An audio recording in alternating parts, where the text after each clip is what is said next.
Okay. We'll start the meeting. I'm not sure where Rebecca is. She said she's coming. She's just gonna be late.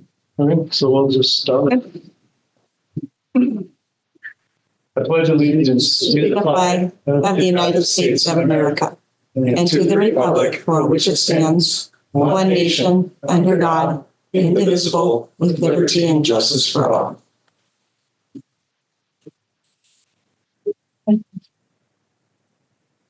Well, we have some visitors here, but I think well, at least most of them are on the list.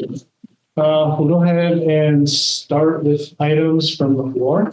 So, Janelle Boytlander. Person on the list. Oh, Andrew Russell, sorry. So hi, I'm Andrew. My son goes to the middle school and we're still having problems with bullying. Same kids from last year. Nothing has been done about it. So I would like you guys to look at your policy 3207P, section 3000 involving students. And then under RCW 28A.600.477 is the prohibition of harassment, intimidation, and bullying. So my next step is to not come to the board of directors. My next step is to get media involved and get the Board of Washington State Schools involved if nothing is done. So because the same kids from last year keep continuously asking my son, when are they going to finish the fight? Next time that's answered, that's going to be the day the fight's finished. That's all I have to say. Thank you. Janelle Boytlander. Janelle? Sorry. So I came because it was brought to my attention that there's been a lot of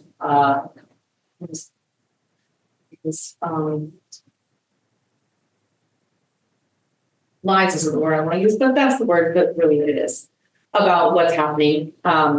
It keeps being claimed that we have not gone through the process, the proper channels to bring this to the board, and we have repeatedly.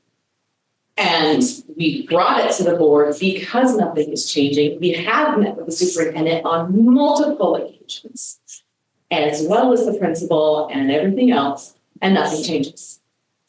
And so I just want to make a public statement stating that you guys are trying to cover crap up and hide stuff, and it's going to be brought to light because the parents are done, and we're not the only parents that are done. So you need to make proactive changes and address things and get a handle on the bullying, especially amongst your administration, because the administration are also bullying, and get it under control, or I will also support the bringing in of media, and I actually have been contacting the state as well. So that's what I. Thank you. Donovan Boytlander. Yeah. What? He would like to wait until the others arrive.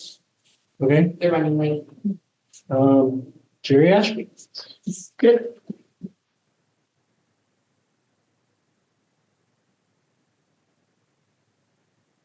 So I'm stepping out of my board of directors role, and I'm stepping down as a civilian. I did this at the last board meeting. So as a civilian for the civilian in the Deer Park community, I have two public requests. I'll just summarize them real quick, and then I'll give them to Alexa.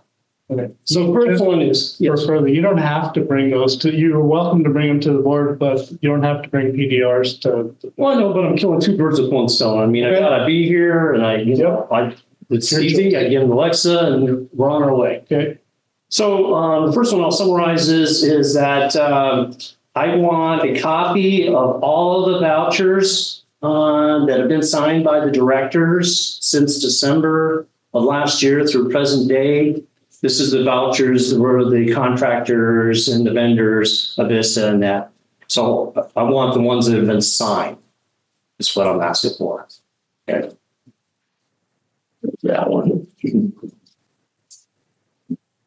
The next one is, I think I probably need to read it through. I request information related to all attendees, Deer Park staff, students, parents, volunteers, chaperones, etc., who attended the Nationals FFA convention as a contingent for all years up to 2023, where Mrs. Erica Whitmore attended as the Deer Park School District FFA advisor.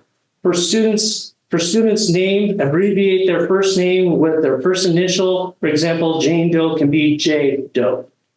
For each individual, I want their role: FFA student, volunteer, advisor, faculty, parent, school board member, Deer Park FFA boosters, etc. And position: FFA officer, attendee, trip lead, chaperone. For the FFA students, graduates, annotate what class year, freshman, sophomore, junior, senior, or graduate for American degree. The information will be grouped by year, not by individual.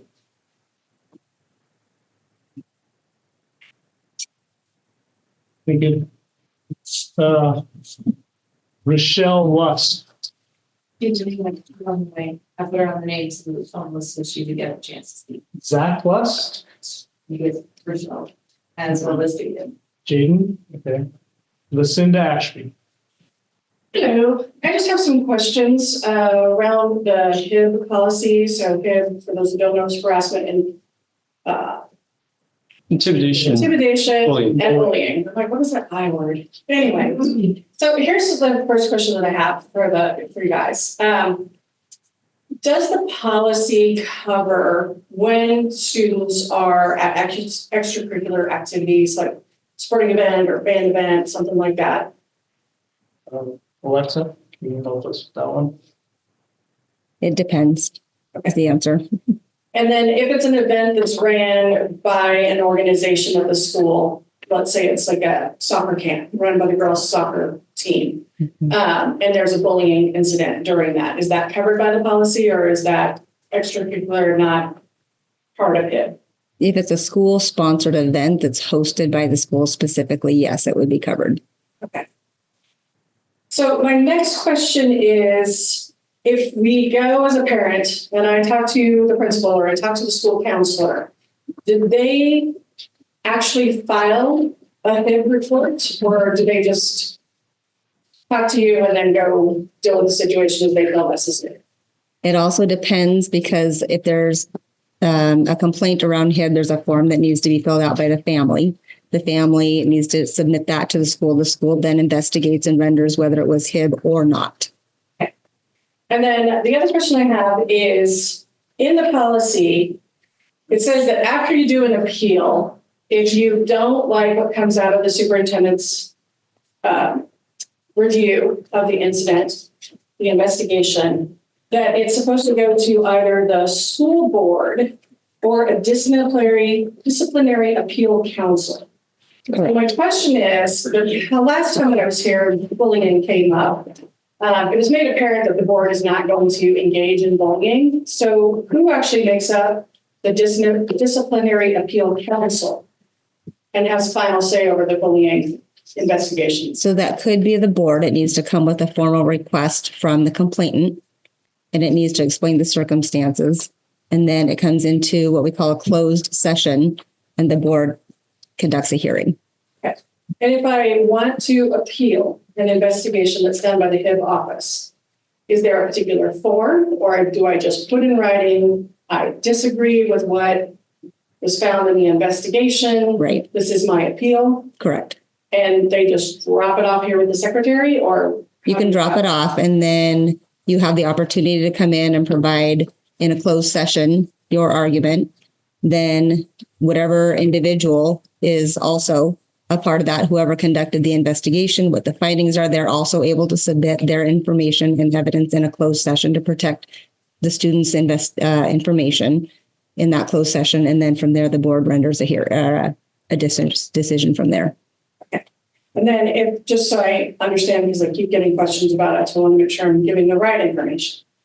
So if I turn in my HIB report, the school has 5 days to investigate, Mhm. and then a written notice is mailed to me, U.S. Postal Service. Yeah, you should actually get a phone call, and it can be mailed to you or emailed to you. And then I've got 5 school days to then turn in my appeal if I disagree with it. Correct. And then, if I remember the policy correctly, the school has 5 days then to engage the appeals board. Well, the first appeal should actually go back to the school directly to have them relook at information if information was missed. Okay. Then it can come to me and we can review the records in terms of whether there was a finding of HIB or not. And if you disagree with that, then you appeal to the board. Okay, so each time I appeal though, it's just like an email, or do I need to write it in a letter and sign it? Anything in writing helps make sure that the timeline, the process is adhered to. Okay.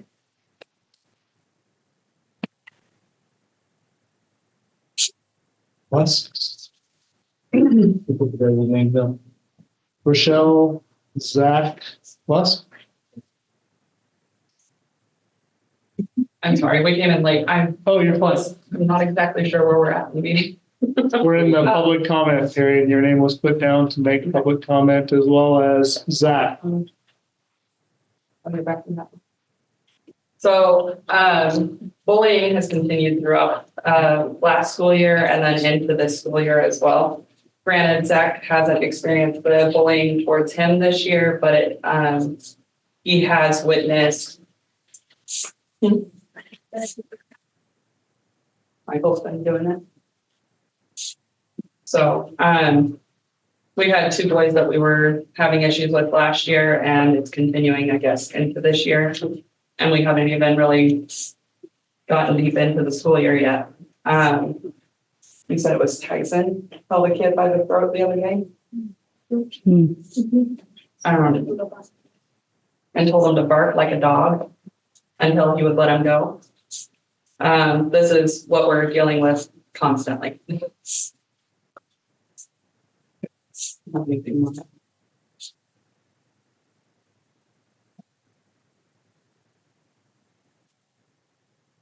Jaden Russell? That was, we turned it off. You said you wanted to talk? Yeah. Let them know what you see about the bullying, anything like that. Well, the main person towards me is Micah. He's just like passing me and stuff, like in the hallways. He was in one of my classes.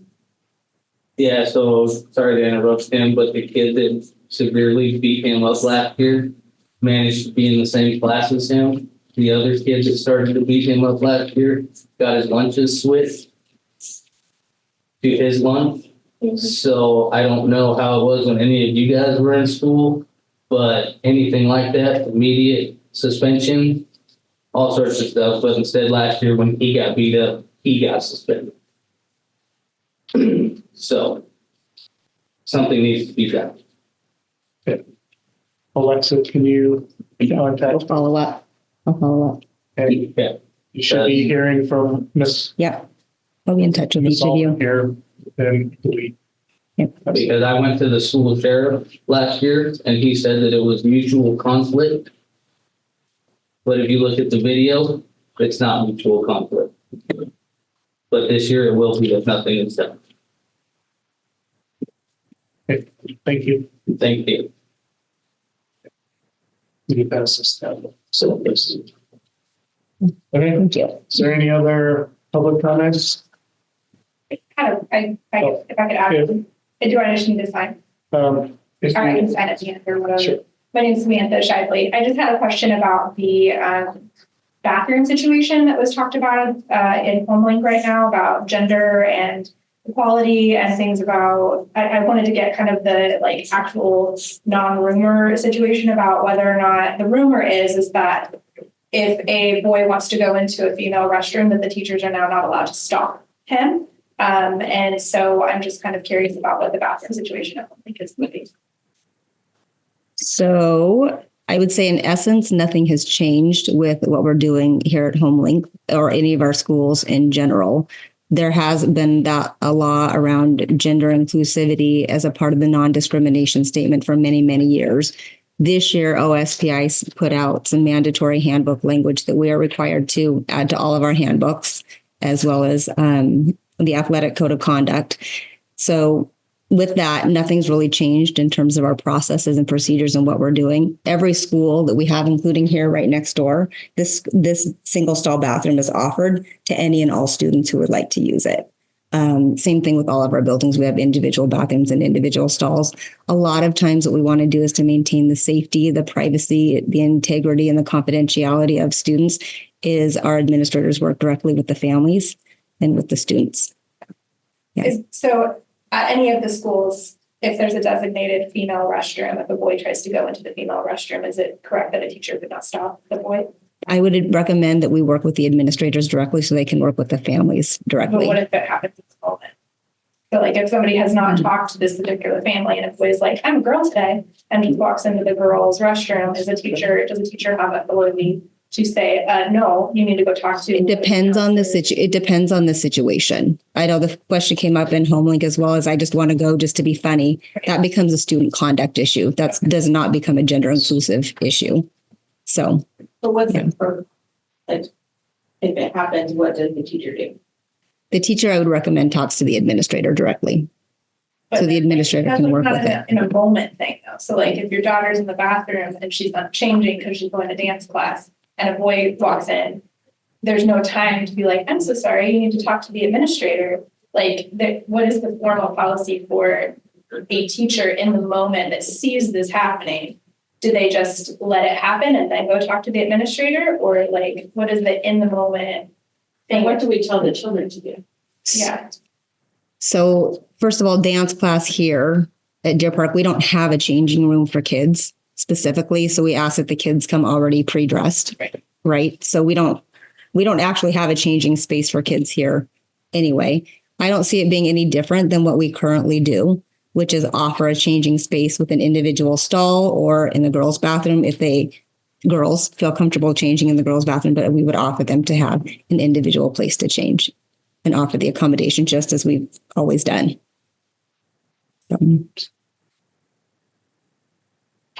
Yeah. We have individual stalls at all of our schools if needed. And we work with the administrators, we work with the families, we work with the children What do you see? to maintain the safety. Yeah, that's what I'm like, that's fine. I don't, if you have the single stalls, that's totally fine. If anybody wants to use it, that's great. But I'm just curious about what the actual teacher protocol is because the overall consensus is that if a teacher sees a boy walk into the girls' bathroom, they can't say, no, you can't go into that bathroom. And there's no time to be like, oh, you need to use the single stall. Like, is there a protocol? And then like she's saying, would you recommend, a 12-year-old girl do if a boy walks in and a teacher has no authority to say, no, you cannot go in So there? Dylan's already peed. A boy walks in, what do I tell my child to do? What would you currently tell your child to do? I would go in public and probably. No, but let's say that it was happening currently. What would you currently have your children do? I mean, it's not appropriate for me to say what I would do because I would be. I mean, it's disgusting. I would be over the moon. I would do something inappropriate. Well, my recommendation would be to students is to go and let a school official know, and they'll deal. Naked, and there's a boy in the bathroom, and I'm supposed to tell her to go to admin. None of that makes sense. How do parents fix this? Well, and I guess the ramifications of that too is like, if I had a daughter, I don't have boys, but if I had a daughter, I would tell her, you get out of this bathroom. Like, there's no like, oh, are you okay? Like, there was no like talking, let's talk it over, let's go to it's get out of my space. And so then at that point, and vice versa, I would say the same thing to my son. If a girl was trying to do the same thing, I would do the same thing. But in that moment, would like her daughter get in trouble for saying, get out of the bathroom, I'm naked? What is the protocol for a child? I guess, what is the ramifications for a child? Is there going to be a lawsuit against the school because the girl told a boy to get out of the bathroom and the teacher couldn't?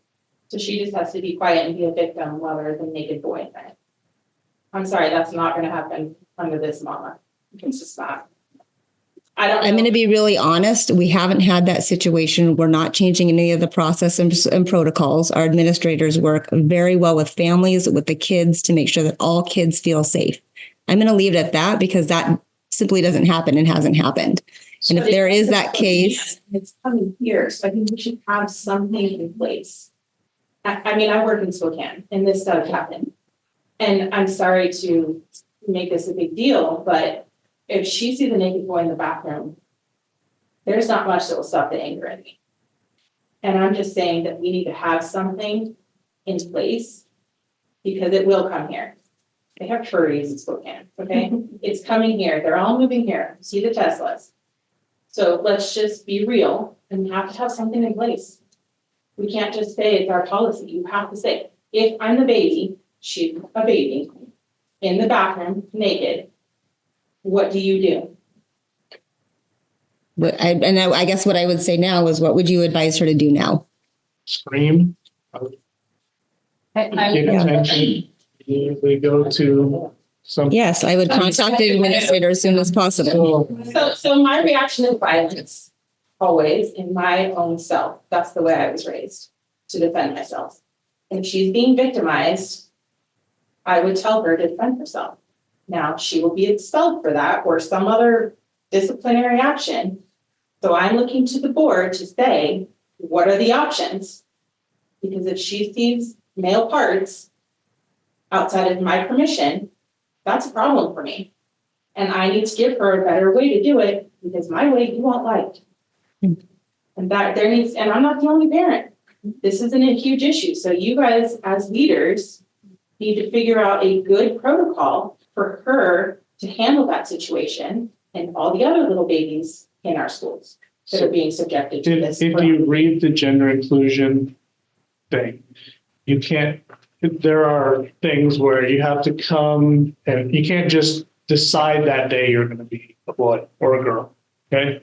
There's a thing where you have to ask to be recognized as the opposite sex or whatever you're identifying with. It's not something that happens on the spur of the moment or whatever. Correct. All of our administrators are aware of these children, that what they're doing. So I would say that if one of our teachers saw some boy just walking into the girls' bathroom, they would stop them. Mm-hmm. I mean, and we would deal with the aftermath of that afterwards. Okay. It's not something that happens for the moment or anything like that. I've said this is a sword that I will die on. Okay. I don't have any kids in the district anymore, but I had 3 girls that went here. And if we would have had boys that just decided that day they were going to walk in, that is intruding on their privacy at that point in time. We can, hopefully our staff is trained, right? They're all trained in how to de-escalate all the stuff and deal with that. As a board, we are required by law to adopt those policies. Those are laws, those are not policies, those are not anything. That is, you want to do something, go to Olympia. We go all the time and we try to portray our small town values we do not want. I guess I look at it as there's 2 ways, right? Everybody has rights. And when somebody else intrudes on my rights, then they're causing, so it's a 2-way street. Unfortunately, that's not how the law is written. And the best way to do that is vote your conscience and write letters to your legislators. We cannot change laws like that. We had the mask law, that was a mandate, right? That came out, that said you shall. We didn't have a choice. Just like putting all these rules and laws in the handbooks, they've been in place for 5 years, 10, however many years. We just put them in there because OSPI made us do that. So nothing has changed. Correct. Our staff is trained to deal with it. There are ways that if you are trying to boy or girl, whatever. Not, I don't like that either. Okay? But that is something we work with those parents, we work with those families to give them an option. Okay? And if your daughter or sons or whatever feels that they can't use the restroom, there's an option for that as them as well. They can use the individual one if they think it might happen. Okay? As a school district, we have to abide by the laws. And we try to protect every kid, not just yours or hers or his or anybody, but we try and work through the process to make that. As a board, we do not do those, okay? We do not tell the principals what to do. We direct Ms. Allman to work with the principals, but again, within the law. We cannot tell them to break the laws. So what's your conclusion for locker rooms? Because if you tell. Okay, so there's a plan, there's something out there, and I don't know. We don't have that problem right now. Right, but it's coming because my kid who's in second grade has 2 kids in his classroom because their parents tell them that they can do whatever they want. Yep. So it's coming. When it comes, then we might have to we will address that when it gets here. Okay? We can look forward and we can try and hold a crystal ball and we can try and do everything we think right now. But we're not going to change those people who want to have their kids be something else or tell them they can be whatever. Okay? That is, again, not a board decision. We work within the laws, the policies and procedures that we have in place. Okay? If you have problems, I appreciate all you folks coming talking about the bullying tonight. When you came last time, that was information to us. There was no request given. There was no nothing. So the request came from dealing with the principal. Okay, but it never got to us. Exactly. Okay, so but we know about it, but there's only certain ways we can address the thing. We can direct Ms. Allman to contact you folks. There are laws concerning both sides of the case. Okay, and unfortunately, we can't change those laws. So I appreciate all you guys coming. Ms. Allman will contact you to bring it forward. And if it comes to us, we will render a decision. And comes to us as an appeal to all the rest of it, then we will render a decision at that point. Eric, can I add something? Yes, please. So coming up on September 20th is a general session with WASDA, which is our state school representatives, and they will go to legislation on the Senate floor, and they will fight on behalf of the different items that we're passionate about. Many of the things in Eastern Washington schools that school boards are passionate about is local control, because that's something that currently we don't really have a lot of people from administrators from Olympia think things are good ideas for them, and then they shoot them over here and expect us to carry them out. But we want to represent Deer Park and Deer Park's values. And so we are going through those channels as a legislative rep. I will be live streaming in on September 20th. I'll be advocating and fighting for things like local control, which will give us a little more weight on some of these decisions you're talking about. But like Eric said, one of the ways that you can help us out, stay in contact with us, keep us informed about what's important to you. That way, when we go to these general sessions and things like this, we can advocate on your behalf and hopefully get some things done in Olympia that's hard to get done here in this boardroom. So Is that something that's just for you guys to put input on, or? Yes. That is, but there's always the ability to write it. We can always provide. Would you write in to that event or just your legislators? Okay. Yes, your legislators. Our data to do that. We go to Olympia, we go to DC, we try really hard. Yeah, I know that maybe. Yes. So, did you? I just wanted to put it out there. My son last year got his eyebrows split open, ended up with a black eye. The school solution initially was to also suspend him. Without telling us. Without even telling us. They said, oh, he needs to go home and rest. with that being said, this boy that we have an issue with, the two boys, one in particular, but there's two boys. I'm just gonna throw it out there right now. I'm not gonna have a repeat of last year. And numbers speaks volumes. And these three boys right here, as far as I'm concerned, if they're defending each other, I don't care if they wail on those boys. I am turning to violence, much like you, because that's what's being inflicted on our kids. Well, and then you have other issues. She's twisted. So if I tell her to defend herself, then she gets suspended or a mark on her record. And then she no longer can come here because you guys didn't do anything to protect my baby. So that's a problem. I know you can't handle legislation. I've been to Olympia a million times, Eric. I'm the reason, my team and I are the reason vaccines aren't mandated. I did it right when I moved here. I'm very well aware of the process.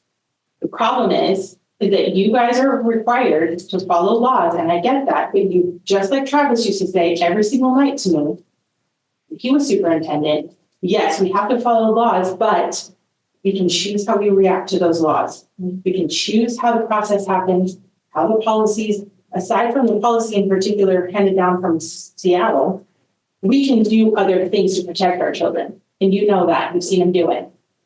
That's what I'm saying. I realize that you're stuck in a pickle. I get it. I've seen it a million times, but I'll be damned if that happens to her. And I would like to know what the repercussions would be if that were the case. Right now, my child's innocent.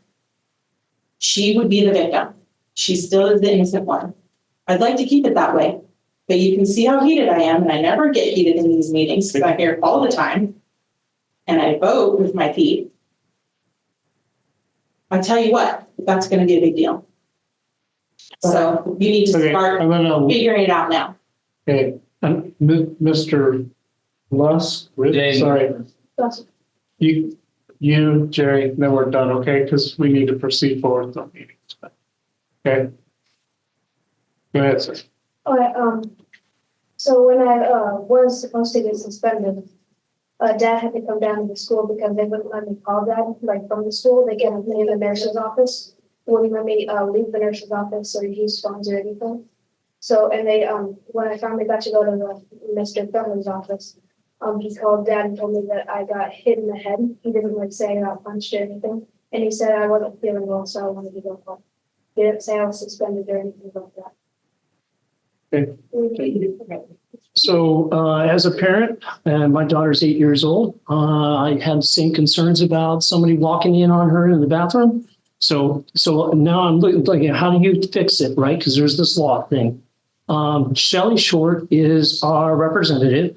And I think if I was to push it, I would ask Shelley Short to have a panel of parents and let her talk about how that law was passed and what we can do, because I guarantee this discussion we're having locally is across the state. I can't imagine any other community having to enforce these policies are really happy about it. And so at that point, how do we get our legislators to come back in force and saying, we messed up? They probably had an intention on it, but they missed the mark. So they need to go fix it. Otherwise, we repeal it. As a people, we get enough votes, we get it on the ballot, and we as voters say, no, we don't approve. That's it. Okay, last comment. I was to add on to Jaden's here. When after the fight, when he got his busted eyebrow and he got hit in the head, I rushed as fast, I sprinted to the phone in the office. They tried to kick me off. They said, no, you can't do that. Get off. He was talking to me on the phone, but I could hear staff members saying he can't call his mom and just hang up. And that's an issue in its own. And your principal of the middle school also said that self-defense is not allowed in schools. Yeah, I've heard that myself. So I've had kids go through there. Okay, thank you. We're going to end public comment there. Thank you all for providing comment. Superintendent's report. Okay, I'm going to first start with folks who are coming. I'd like to welcome our elementary principal, Jolene Vining, and our assistant facilities manager, Cody Ramsden. You hadn't had a chance to meet them yet. So welcome. We are happy to have them, and thanks for welcoming them. I think that you've read about both of them, maybe you learned a little bit about both of them. I don't know if you have any questions for them. Jolene made the front page of the Tribune. So happy to have you both. They're both just like off the ground and running, and I think great, fantastic start.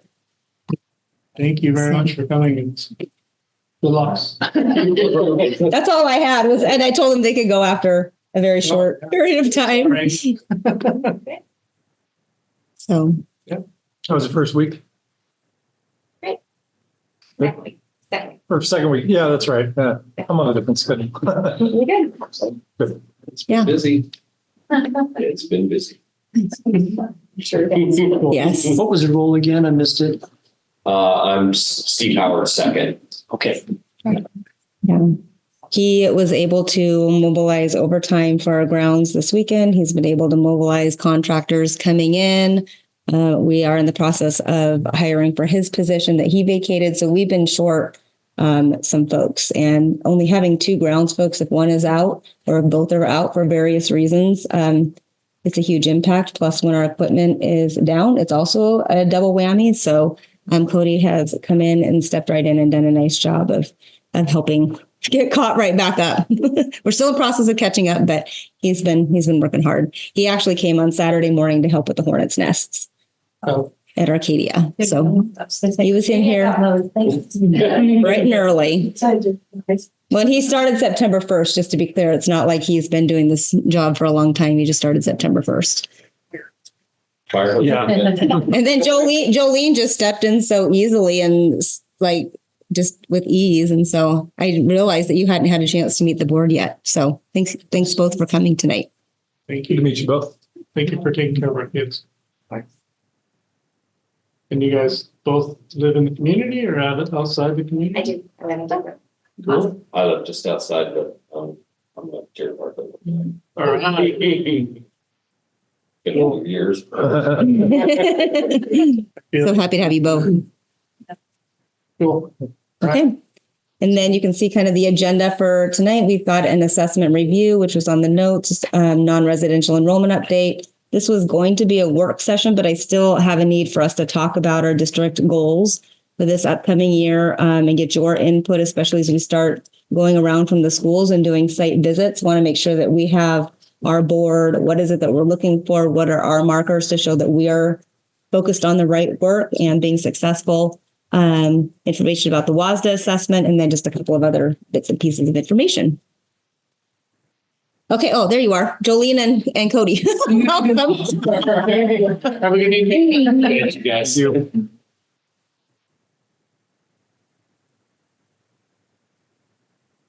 Let's see if this will work. Hold on just a second. So I believe last year we did the assessment results. Alexa, I believe, gave them to you, and we did the district overview. And one of the things you guys kind of wanted to know was how did the district do as a whole? And then also how did the district do on the extrapolated? This year I did it a little bit differently. So just a quick reminder. So the data is not, as preliminary scores are not finalized scores yet. So they're not in the Washington State report card. But this year, like I did, is I'm going to give you guys a district overview of how we did, and I'm going to go school by school. And then one of the things I wanted to know is was this an increase or a decrease from the previous year? Even though it's a different cohort of kids, it's just kind of nice to know, like, what's the trajectory and how we're doing. So what else kind of is this? So for ELA, Deer Park School District as a whole, we were at 57% passing. So we're looking at the red is level 1s, the orange is level 2, the green is the level 3s, and the blue is level 4s. So we're looking for level 3 and 4. We were at 57%. Okay, and that stayed the same from the previous year. Some highlights, though, I would say with that, even though we remained the same, flexible. Our 3rd grade and our 10th grade, they're exceeding the pre-pandemic levels. So I also ran some trend data and looking at the 2018, 2019 scores and kind of looking at where we're at. We're starting to see our 3rd grade of getting back up to those pre-pandemic levels and some of our 10th grade scores. So I think that's really promising. In terms of our scores by building, for Arcadia Elementary, So our third graders, we have 56% of students meet standard, fourth graders 60%, and our fifth graders, we have 4% meet standard. And so looking at comparisons last year, so our third graders, that is an increase. That's an increase from the previous year. So the previous year they were at they were 51%. Our fourth graders, they had a pretty big increase. Oh, I see how many. 51%. So they went from 51% last year to 60%. And then our fifth graders took a little bit of a dip. They were 59% left the previous year, and at the middle school, our sixth graders, 57% met standard, and that was an increase from the previous year. Our seventh graders and eighth graders, they were 59 and 58%. That was a decrease from the previous year. So those scores we saw drop. But also, again, our sixth grade, really great increase from 47% to 57%. Sorry to interrupt you. I remember when we were talking about the data for the testing. What was the testing? iReady. iReady. And it's the way of, so when you look at the seventh graders from last year, and the one thing I remember discussing was the seventh graders from last year, the sixth graders this year, so that Yes.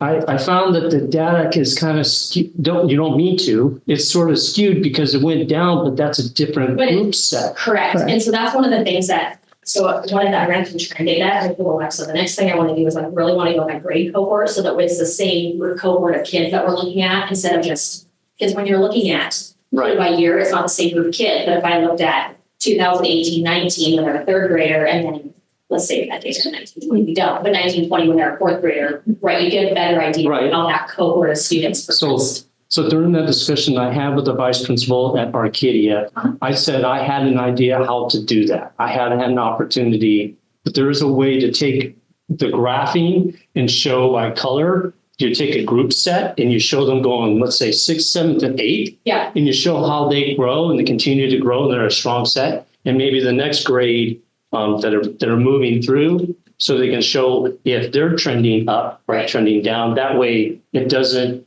you're getting a false. No, I totally understand what you're saying. Okay. We can do that too. Okay, so maybe I need to help with that idea, how to describe that. Okay. I will do that for you and the vice. Okay. Yeah, I know how to do it too. It's just taking that trend data and it takes a little bit of time. Yes, that would take work. Yep.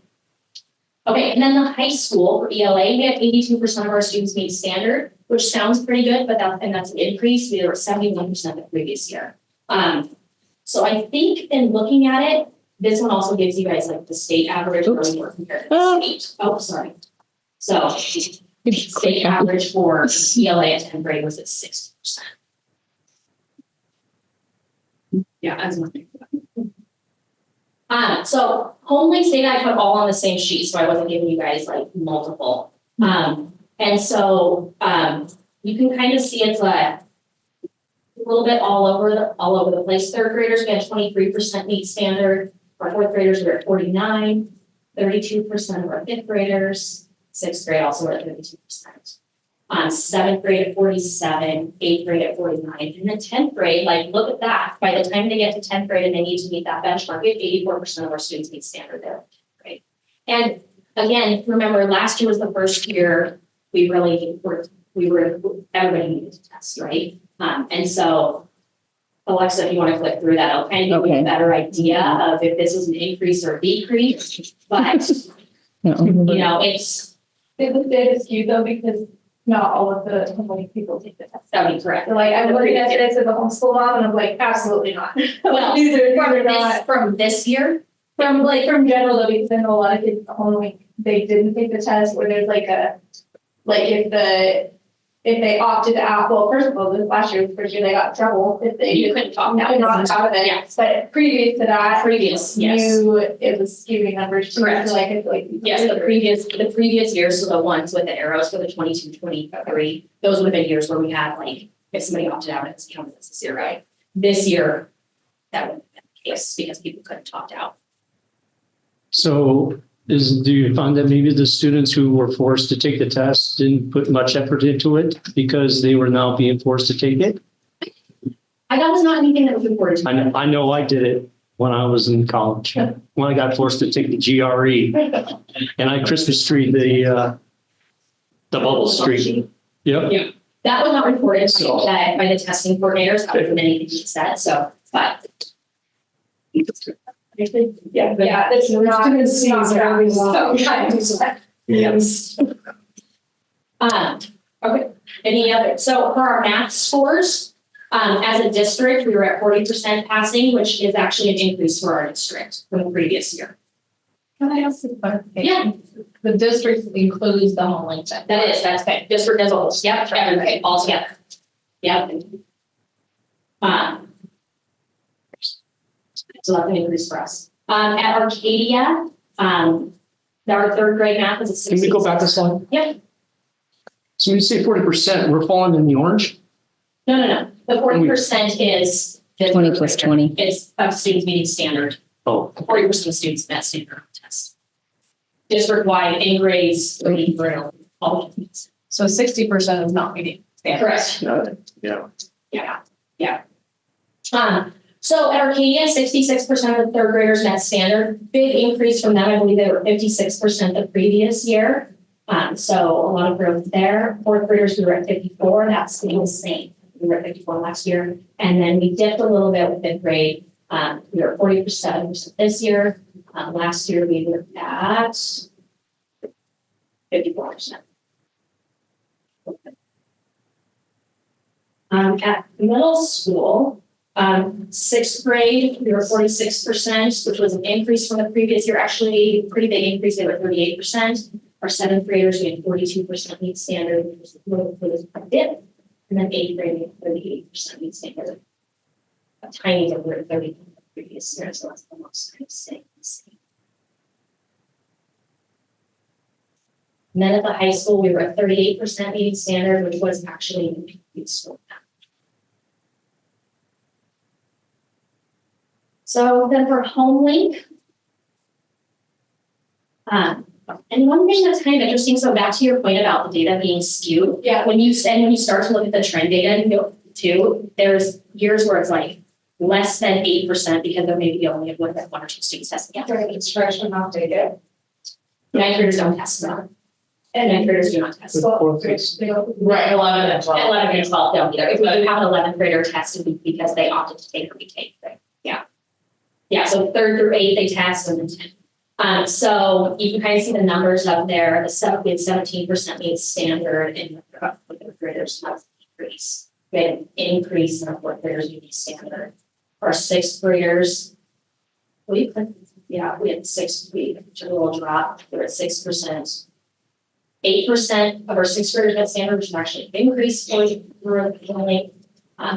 Saw another dip. We were at 27% the previous year. Our seventh grade were 13. And then you can see how that now up. They get an increase of 13%. And I find this data to be really skewed. That's why I was asking the what is skewed about it, because it's like this is not at all representative of homeschoolers at all. So I'm wondering what I would expect math scores to be lower in general. They just kind of are all over the place, but it's just it's really weird. It feels like it's giving home like a very bad like reputation. It's just not at all accurate. This is only one data. It's only one data, piece at a time.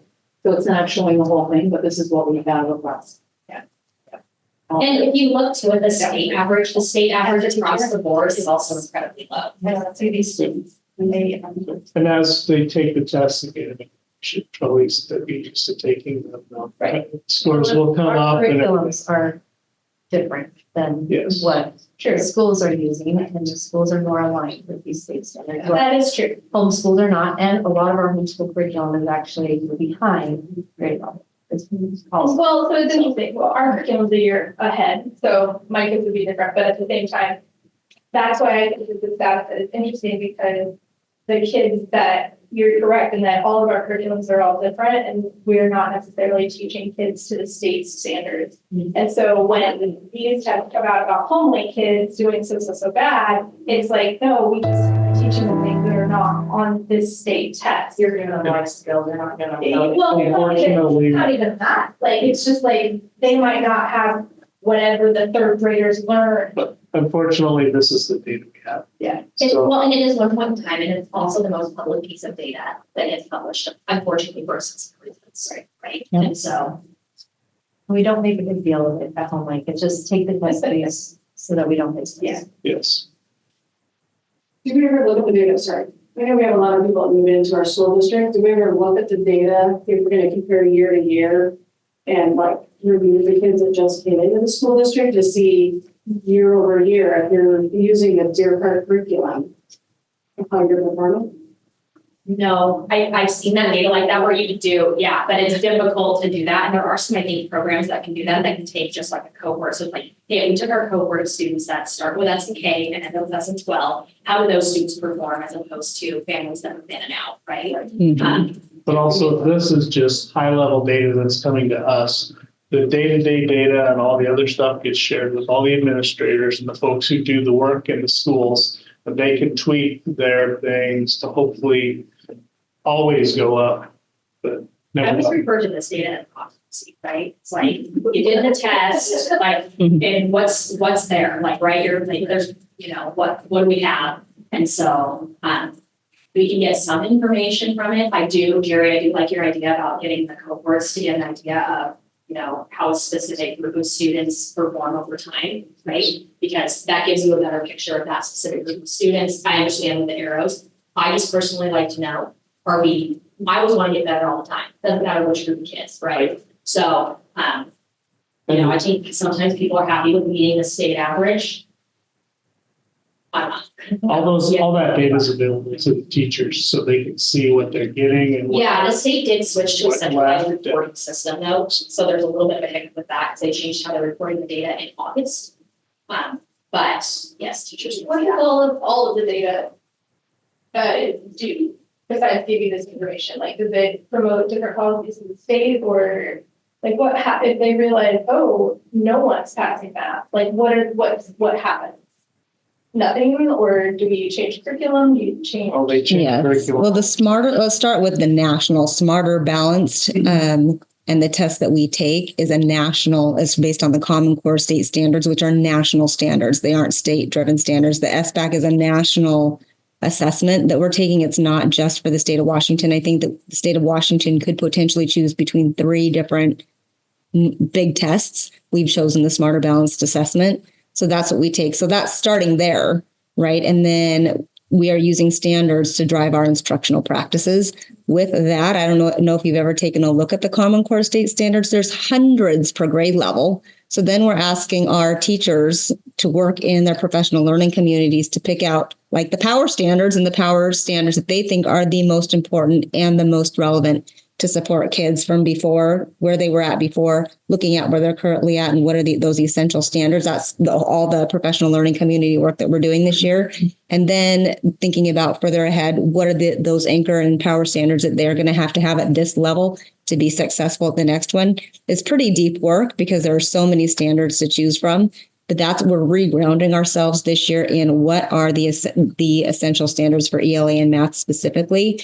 From there, our teachers work together in professional learning communities to align lesson planning, lesson design, common assessments so that they can take a look at how are students doing against this standard, calibrate their instructional practices. Hey, these kids got it. Where do they go next? These kids, we still need to provide a little bit more instruction. Let's give them a little bit more. So that's kind of the professional learning community process that we're looking at. And that's big picture to get to these pieces ultimately.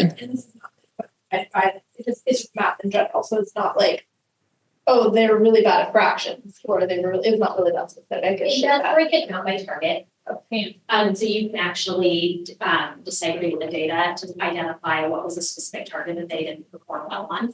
Last year we did a data day with our admin and we took those targets specifically for math to kind of go, okay, what is the target that maybe, and you can see on a graph like, okay, they got it at 3rd grade, they got in third grade, oh, we dipped in fourth, oh, they got in fifth. You could kind of see like where it would ebb and flow, or things that we were like, seems like, okay, maybe it was only asked once on the test, but no. And so they could look at that a little bit more, which was kind of cool because then our K2 school, they could go, okay, so their kids don't test. They could go, what's the second grade? What's the skill that leads up to that third grade skill that kids aren't performing well on? Like, how can we build those skills? And so anyway, it does give that type of information. But again, for the difference of like the validity and the number of lines, question related to that specific skill was asked, right? So largely trends, though, I'm seeing that we, again, continue to strive on math. Right. I mean, whatever the state standard is, a 38% is just not working for me. So we just gotta keep on and jiving. And Hence our district improvement goals around ELA and math. Like, this is where we derive our goals, is from the data. Yes. Okay.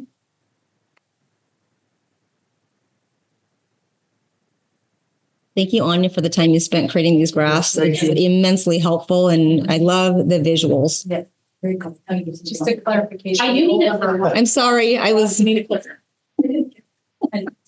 Okay, so now how do I get out? Cover those.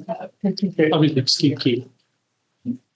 Okay, but now I need to go back to the other one. And I can't see where the other one is.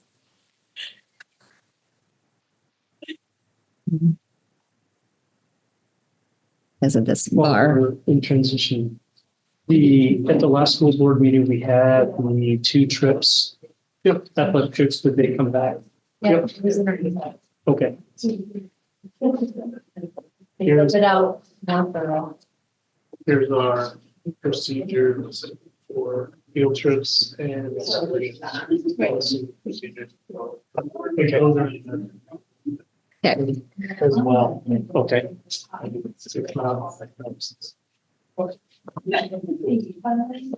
Doesn't say tell them how much they can spend. We just approve it. Right. It's up to the principal and the staff to make sure that kids are. Thanks, Anya. In the amount. The funds. But we do not have to approve the funding.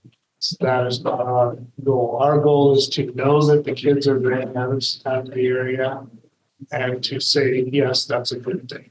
We do not allocate the funds. We do not. But the funds come from the school. Yes, through the ASB and all the other stuff. And Right. it's all up to the principals in those schools to delegate out the monies. Okay, we don't say you have to spend $20 here. No, I didn't, no, but we were looking at the financial data, so as the spending across any program was kind of level. There was. It won't be level though. No, but not, you know what I'm saying? It was gonna be really high here and real low out here. This group were kind of disadvantaged by not having the funds that this other group had. That's what it was. That was like. I would say the conversation would be is if there were a trip requested by a group and they were denied for a variety of reasons.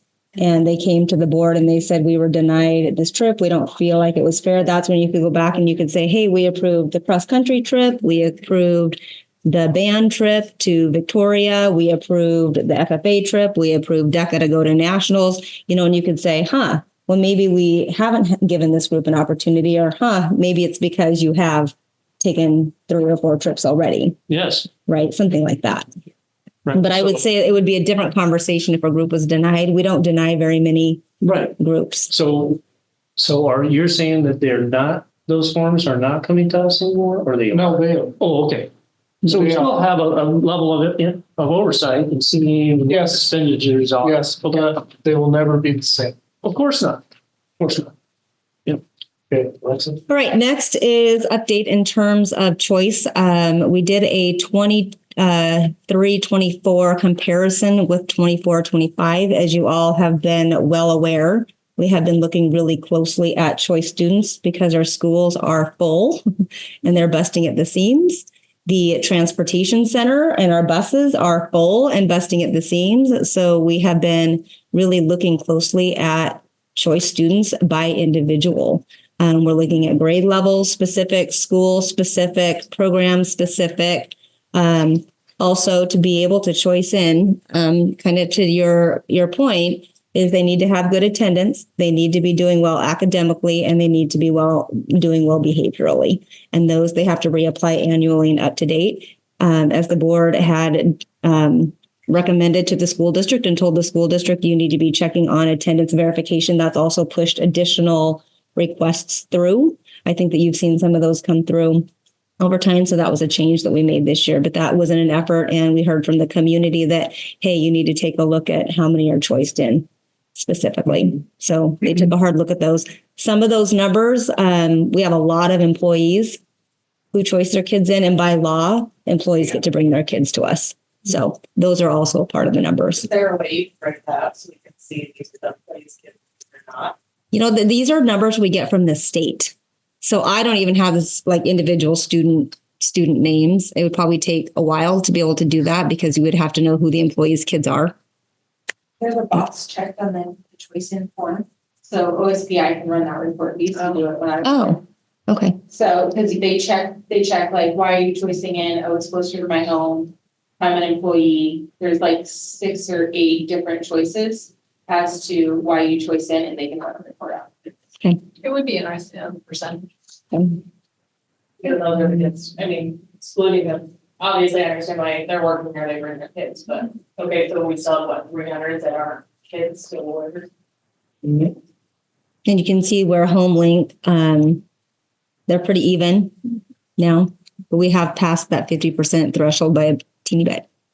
Are we at a point in this district where a local kid is not allowed to school here because we're choice in? Or are we never? No, we cannot keep it. So Just HomeLink. right, just only. Just HomeLink is the way. Yes, But they can deny them for other reasons. yes. So looking at, like I said, this one was initially going to be a work session. So we're still going to do some work session-ish work because we have work to get done and get accomplished tonight. Just re-looking at our goals and our priorities as in accordance with the district improvement plan. I took it to school administrators and they were able to give me a little bit of feedback with some of the language, some of the wording. So you're getting a clean copy, looking at these 4 areas: academic success as it relates to ELA and math, climate and culture, and student well-being. Hearing from the families today, we still have some work to do in that area. And so they made that evident tonight, but really thinking about social, emotional well-being and safety, looking at mental health. And of course, we want all students to feel like they have a safe place to come and that they belong. And I think most of the people left, but for those here, we serve all kids. And I think I just need to remind ourselves of that we're serving all kids. We're serving the majority of the kids. We're also serving kids in the margins. And it's our job as a school district to make sure that we're representing and meeting the needs of all. And that's a polarity and it's a tension. But I know that we've been able to navigate it for many, many years, and we're going to continue to navigate it. In terms of family and community engagement, one of the connections is the 0.5 effect size, which means if families are engaged with their child and their social emotional, their academics, their attendance, their behavior, they can actually impact a student's growth and achievement by a whole year. And so we're really trying to work with families and engage families in and making sure that they're aware of student progress, and then of course, growth and capital projects. So just a review. Yes. I'm not seeing the 0.5 on the goal, but I probably didn't put it on here. That was for your information. You want me to add that? you know, I'm an engineer. I like the number. Okay. So, but here's what I would say is when this goes live and we're done with the draft, most people aren't going to know what that means. If I just put a 0.50 ES, it's an effect size. It's a little statistic. I'll write it on my based on research. But I like people to know the why sometimes. Obviously, ELA and math, as Anya shared, those are public. That's data that the state is using, that state that the district uses, and it's the end factor. Our goal through the professional learning community process is to use ongoing benchmarks, right? So that we're tracking kids along the way. Professional learning communities are learning focused, collaborative, and results oriented. All DPSD kids, what are the foundational beliefs and values behind professional learning communities? Equity for all kids. As we know, all kids do not need the same instruction, yet we start with a basic foundational instruction. We have some students who get it, who need extensions, and then we have some kids who need a little bit more, and we provide them what they need. And then just our goal is growth for each and every student. We believe in high quality education for all students, not for some, but for all. That learning is for students and teachers alike. Sometimes we just have the expectation that students will continue to learn, but our expectation is that I'm continuing to learn, Suzanne, Anya, all the way to the administrators and classrooms, teachers. We're in this wonderful world of education where we're continuously learning and figuring out how we can do better. We believe that our schools are the place to ensure all students are learning, that we can get all students to meet or exceed standards. That is our goal. It will continuously be our goal because we really don't want to leave any kids behind. Not my kid, not any of your kids, and not any of our families. We also have a close belief that all students should have access to on-grade level instruction. One of my really, and Suzanne and I share this, is that students have to have on-grade level instruction, or we're never going to close that gap. Even if students need a little bit of accommodations, or they need a little bit more repetition, or they need things maybe at a slower pace, they still need on-grade level instruction and curriculum. So my 4 questions that I posed to you last time that I want you to think about as it relates to the district improvement plan and it relates to your role as a board. I took the 4 essential questions that we use in our professional learning communities in the schools, and I tweaked them a little bit for you as the board. So what I'm going to ask for you to do is think about question 1 as it relates to our goals. So my question for you is, for each of the goals, we have 4 of them: academics, well-being, family and community, and capital projects, i.e. the bond that we're going to be running in November. What is it that we want our school board to know and be able to do?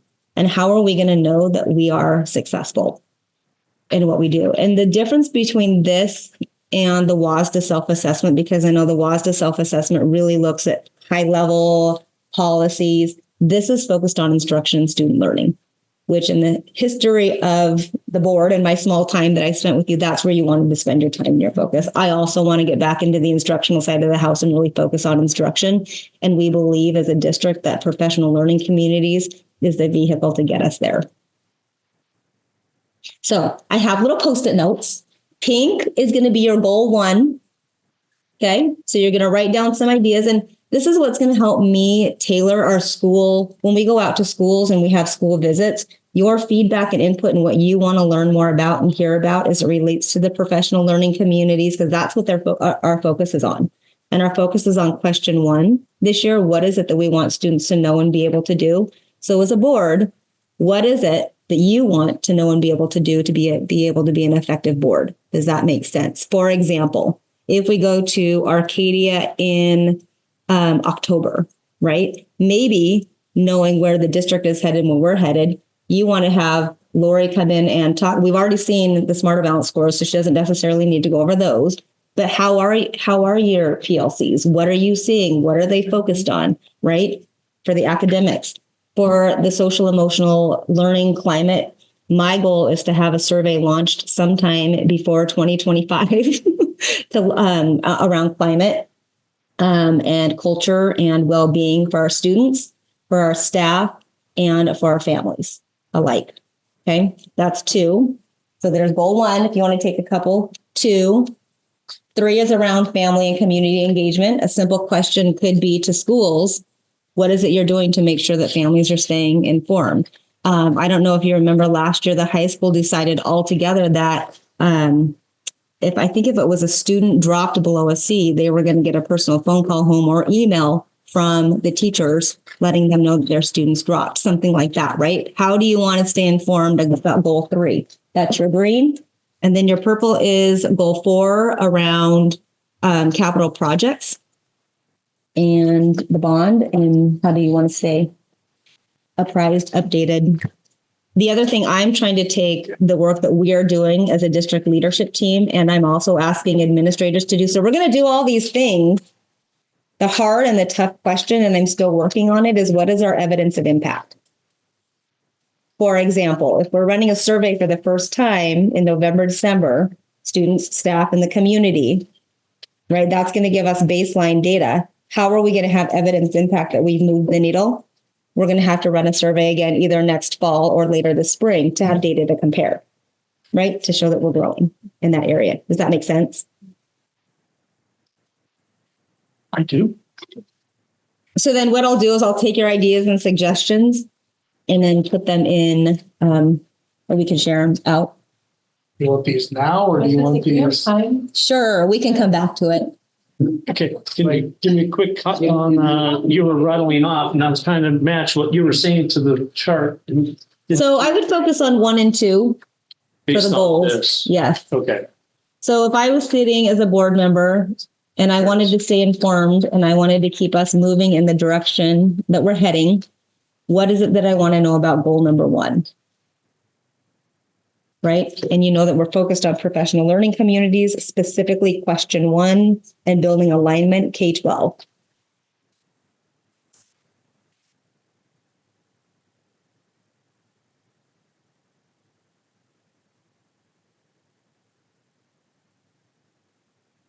And we've done the belonging survey, but I would like to go a little bit deeper with that.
You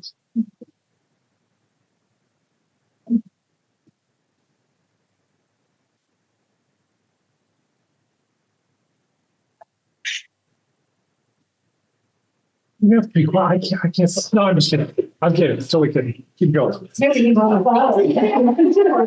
Girls, we should give her own cue cards. I'm doing my tractor bill. That's what we were talking about. You want my tractor bill? Okay. So it's okay. I'm a dude. I can only focus on one thing anyway. So. I just wish they would put them in a bigger box. Like, I hate going in there like $1,000 and again, something I can carry little bit. Get a box, leave it in it. And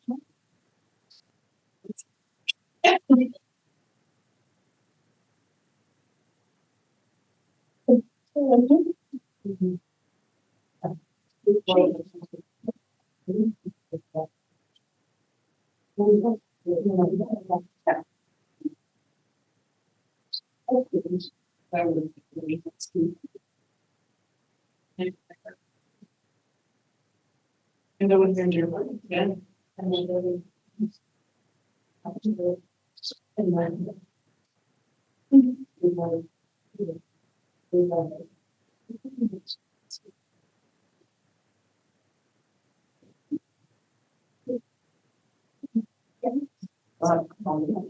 See what else to put initials on these, so you know where they come from, or does it? I think you probably recognize her handwriting, huh? I was a former teacher. I have that ability. Yeah. Put my initials on it, how's it? I'll be eliminated. Well, I might have you share out by goal and what you came up with so that we can see if there's any themes that emerged.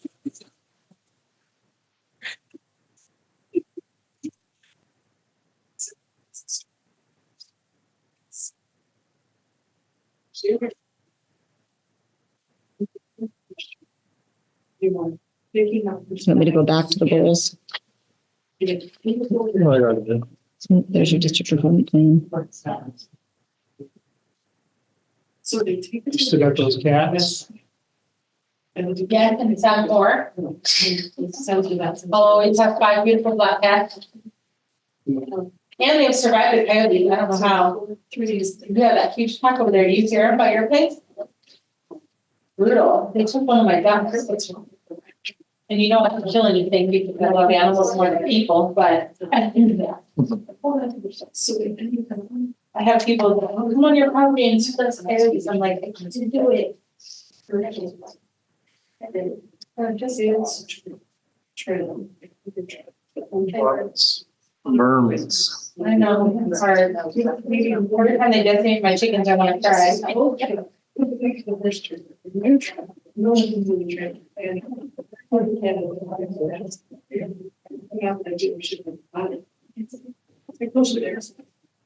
Anybody like a water bottle?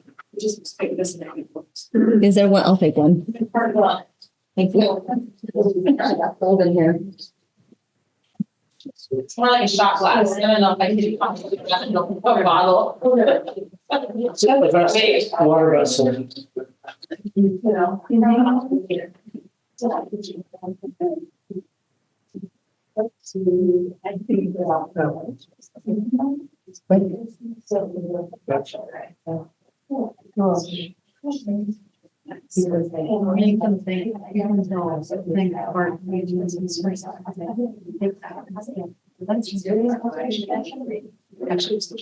I've only been late by one. Paid for most of my hay bills.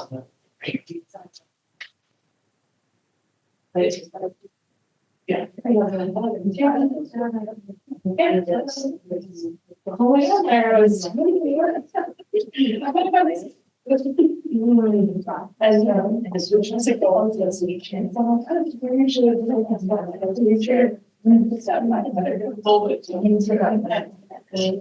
You guys ready? Yes. You guys done? Ready? No, but I can see a tournament later. Okay. I'll tell you. I am curious, looking for patterns, themes, and trends. And normally, like if we were in the other room, I would have poster paper up and we would do a little gallery walk and, the instructional side of the house. But maybe I'll just have you share out kind of briefly, where did you end up with goal 1? That should be yellow. That's your ELA and math. I'm curious. Thank you. Kind of what thoughts you came up with, and we can just kind of round robin, but I'm looking for patterns, themes, and trends and actionable items. I like Jerry's idea about seeing how the cohorts do in comparison to each other over time, different years, whatever. I know that is out there, and I know we've seen it in the past, but that's what I was good. I'm not sure I'm going to be able to express the idea, but how do we reach the students that are C and Ds? They're in the C and D range. Mm-hmm.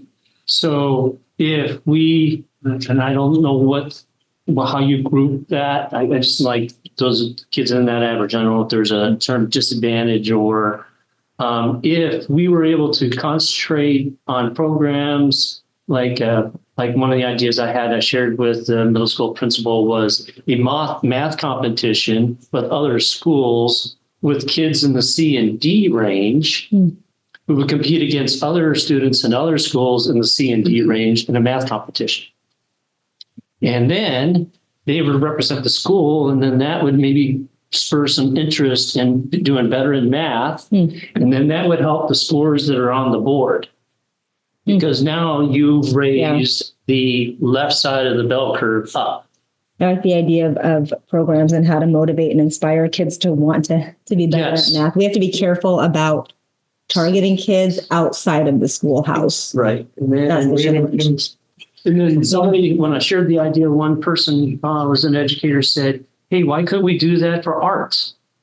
Could we have art competitions? So if we had art competitions through the different schools, then their work could be valued, and then they could take that artwork to the fairs, Spokane, Interstate Fair, Community Fair.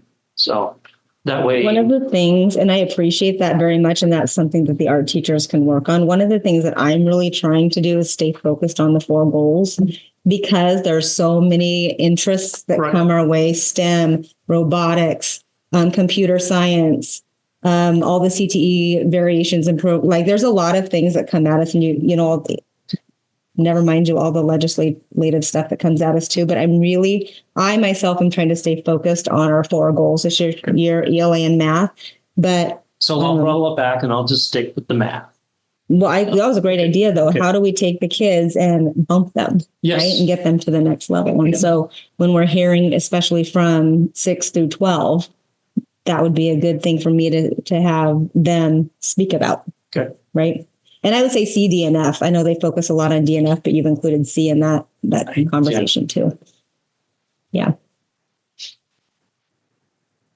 So, I mean, this is true in every category, but I think one thing as a board that we would like to hear, or that I would like to hear, is some of the accounts of the boots on the ground, some of the everyday teachers, 10-year teachers, 5-year teachers, just hearing from them, perhaps even in a board meeting, just, you know, how are these strategies actually playing out in the classroom? You know, not just from a metric standpoint or a data point perspective, but like how is it actually look and feel, and from their perspective, is it working? You know, so kind of those firsthand accounts is what I'd like to see. It's a good idea.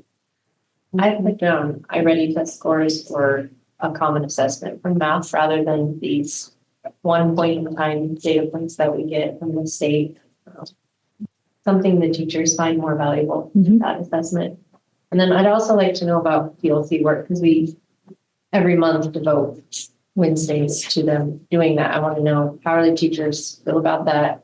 What are some successes? What do they find challenging?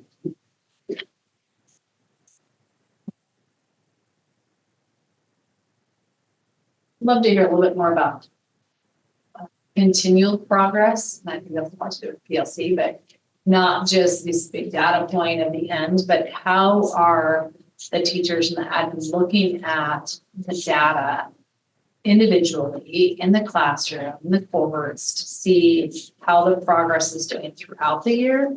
So that way, if there is a trend with a certain student or a certain group, they can get on it and address it quicker. Okay.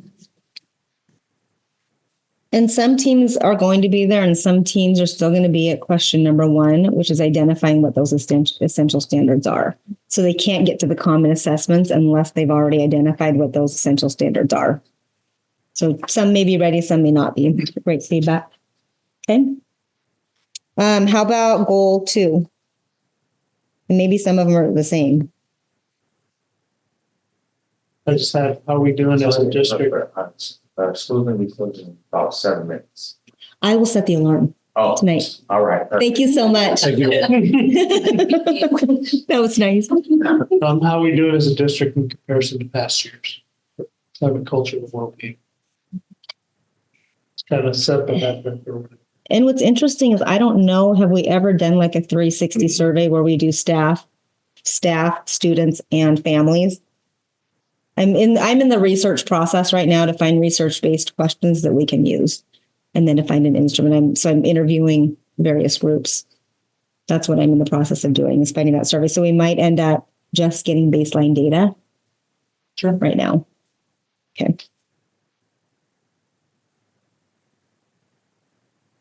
And that was interesting, because I was curious, you know, what the data would show.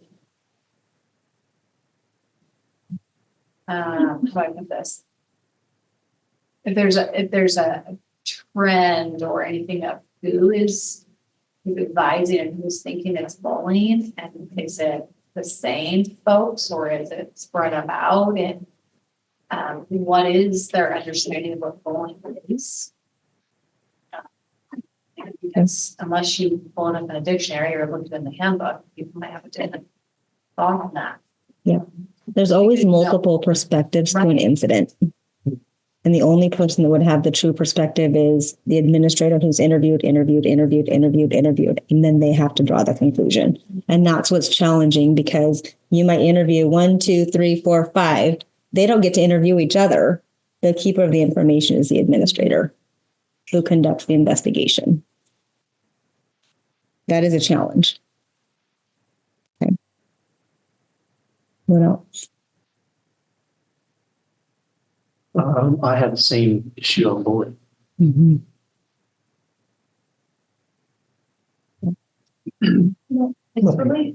It's really interesting because I think that's what I'm curious on. Sorry, I'm not sure where I put it. We took one piece. Boys versus. That tells you something, yeah. I would say with bullying, to your point, Rebecca, it is a continuum, right? Rising to the level that it's severe, pervasive, and persistent, such that it limits or denies a student from academic instruction, is very different from student conduct. And student conduct is very wide and very broad. It's the marker. I put to improve middle school because I think, I'll be honest, that's our weakness. Our schools have a district, the middle school has a lot of work to do in order to improve visual. Yeah. With regards to bullying. Just everything. Well, generally, middle school, I feel like I hear more complaints about than any other school. Well, I asked her, because she's just doing 6th grade, only been there for a week and a half, and I said, hey, do you know this person that the young lads were talking about? She's like, everybody does not. I feel like that the kids might benefit from a poll as well, to kind of source who is terrorizing the system, one bad apple, and kind of rally around that child and find out why that child is terrorizing all of the others. Now, she hasn't had any run-ins with this individual, but she's the first one. I said, do you know what they're talking about? She's like, yeah. And, you know, she said he's violent and cusses every single day. Mm-hmm. So if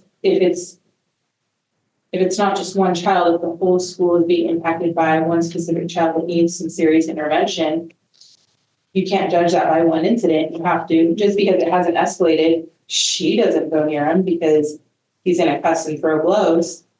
So you still have these children who aren't having incidents, but are running from these terrorists, essentially. I think you need to look at history too, look at online shape. So it's something to get care of.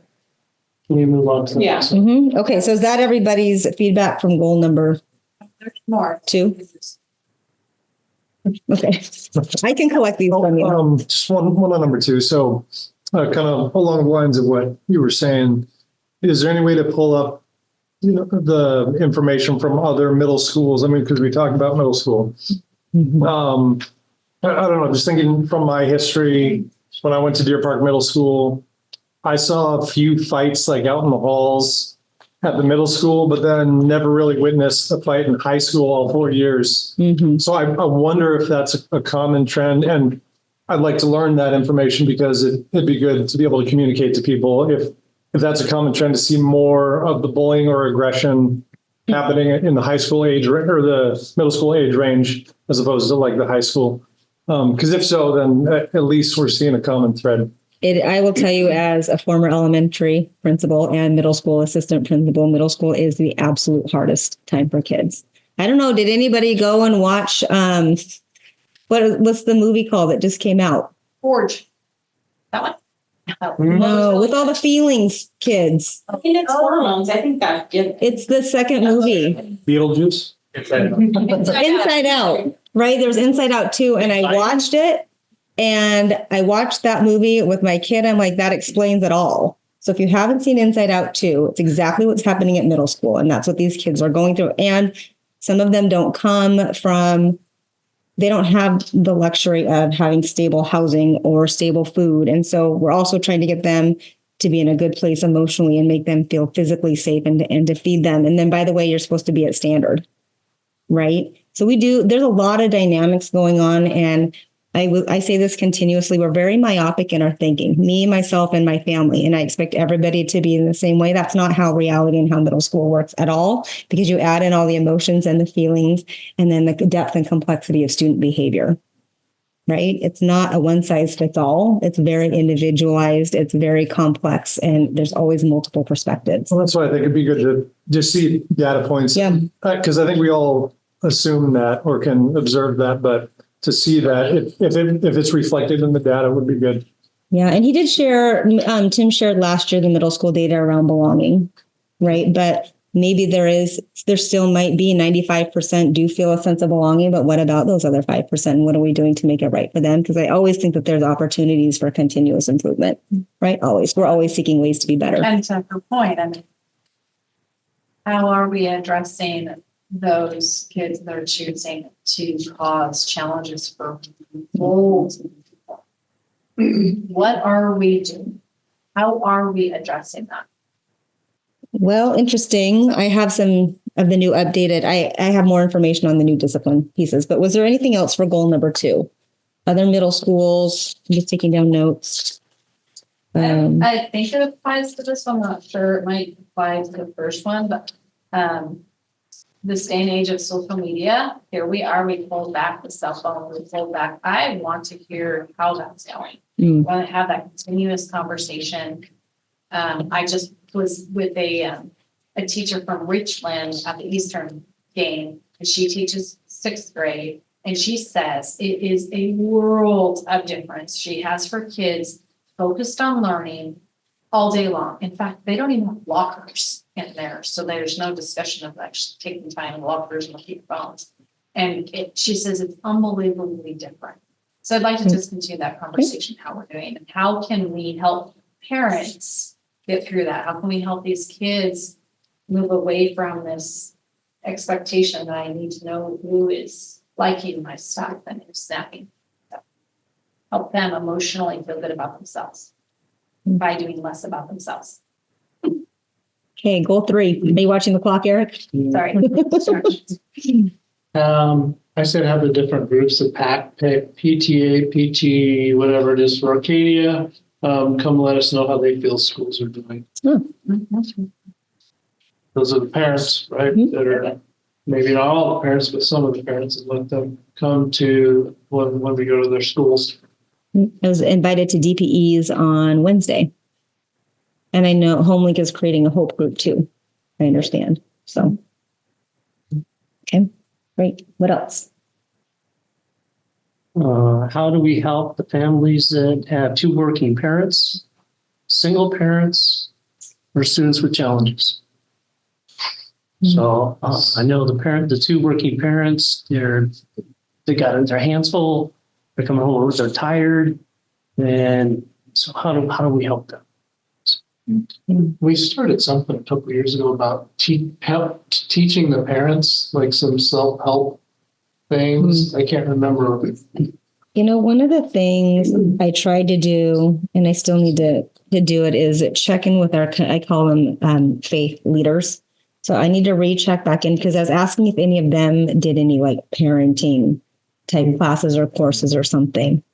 We ran last year the social media movie. It wasn't as widely as attended as I had hoped. Where I do see parents showing up is at the schools and for community events. And the most attended event that I've seen is Donuts for Grown-ups at the elementary. Literally the whole community comes. But outside of that, I'm not sure how to get families in. Lucinda had shared an idea, and they adopted it, that the attendance improved when you gave the parents more notice, correct? Mm-hmm. So in the past, Donuts for Grown-ups, you get the flyer the week before. If you're a working parent, like for me, anything on my calendar is booked 2 months out. So if there's a school event that I want to go to support our daughter, a week, come on. So, well, guess what? DPE's already got it out. It's May 7th or 9th. Yep. I got a copy of it today. So I was too. But it's also doing it after work hours. Yes. Especially in the beginning and the end of the year, it's brutal. Yes. And I'm in a supervisory position, so I can take that time off. But if I weren't, it's brutal because you have to, every single day, there's something at 3 p.m. Like, oh, great, that's helpful, you know, and so there's, and it's sometimes the whole entire week, there's this band thing, there's this thing, there's this thing, there's this thing. And then I have to tell her, sorry, I can't come to that. She's like, Mom. Yeah. So then you look bad because you actually have a JLB. Yeah. And you feel bad for the teachers because they're wanting to do it right after school because they'd like to get home and, Yes, be with their you know, families. unwind, but It's that balance. So it's a balance. Okay, goal number, well, yeah, go ahead. With that communication, I'd really like to hear, what are their forms of communication? What's the daily form? What do they have out there for the parents to always be engaged? Remind apps, and just voice it, because I hear a lot of times, I didn't know about that, or they changed the football schedule yesterday, and all of a sudden, and I'm like, I'm a working mom. How am I supposed to? And then I have to. So just an understanding more of what are the forms of communication that this school is really utilizing. And if they can pick one app, because I have 10 apps for different. Oh, yeah. So that on the app kick. Yeah. And the schools work together, because we talked about the beginning of the year when you had Arcadia Middle School buses, like everyone did it all together. That was parents' nightmare. One other thing I wanted to add was, I helped a lot of parents figure out this year was how to access their kids' report card. Because we say it's on Skyward, and there was a number of parents I had to help find their kids. So I'm just curious, do parents even know how, because that's our goal, is that they know their students' progress academically. If they can't even Only if they read my emails. Well, because the directions come out in my emails. There's that, but again, most people don't read those. I read and I couldn't get in. I had to call the district 3 times to get me in. Because it was just not. It should be at the school level. Yeah, they took Right. the call district because it got lost. Oh, because you had too many attempts. Yeah. So it's a big deal. I mean, if there's a way to make it even easier, I don't know, but it's a big deal. I would also say, make sure that whatever solution you look at is all inclusive. So if I've got a middle schooler and a kid in Arcadia and one in elementary, I'm not trying to take 3 calendars and shove them all together, plus my work calendar and my spouse's calendar. Just give me all of my kids in the district in one calendar, one space, so I can keep track of everything. Yeah. But I second and third, all that, just how do we make things easier for parents and students? And how do we make the communication simplified and streamlined and one-stop shop for school information? Great feedback. Yes. Okay, goal number 4. I really liked Steve's list that he gave us this year that said the project, how much it was, and like just a little quick for what it was all about. I appreciated that. That was mine too. And I love your social media posts. Good job. Safety wise, we have a resource officer at the high school, correct? What's the possibility of getting to hear from the resource officer? I remember one time I went through kind of a safety training for like a church, and we had a resource officer come out, and he outlined a lot of the safety practices that he implements, and he kind of walked through some of the concerns of the building and the structure and behaviors and stuff. Would it be possible to ever have a presentation like that for the board from our resource officer? Sure, I can look into that. Cool. So on that note, we meet regularly as a facilities maintenance team. So just update you, kind of have kept you updated in terms of our ground. We've had a personnel shortage. Typically, we have anywhere from 3 to 5 temporary grounds folks that come in over the summer. This summer we had 2. So we reposted it because we could use some temporary grounds help until the snow falls. So it has been reposted. We've been down people, we've been down equipment. We've been working to find a group to contract out. I think Cody and Steve were able to find a group to come in and just do a one-time contract out grass cut. We had folks come in on Sunday and Saturday and do some overtime. But just to recap, kind of last year, the DPE roof came in a little bit under budget. They did a nice job with the roof. Arcadia has some new cameras, but with the growth of the trees, they have to go back and fix them. Otherwise, we just look at leaves.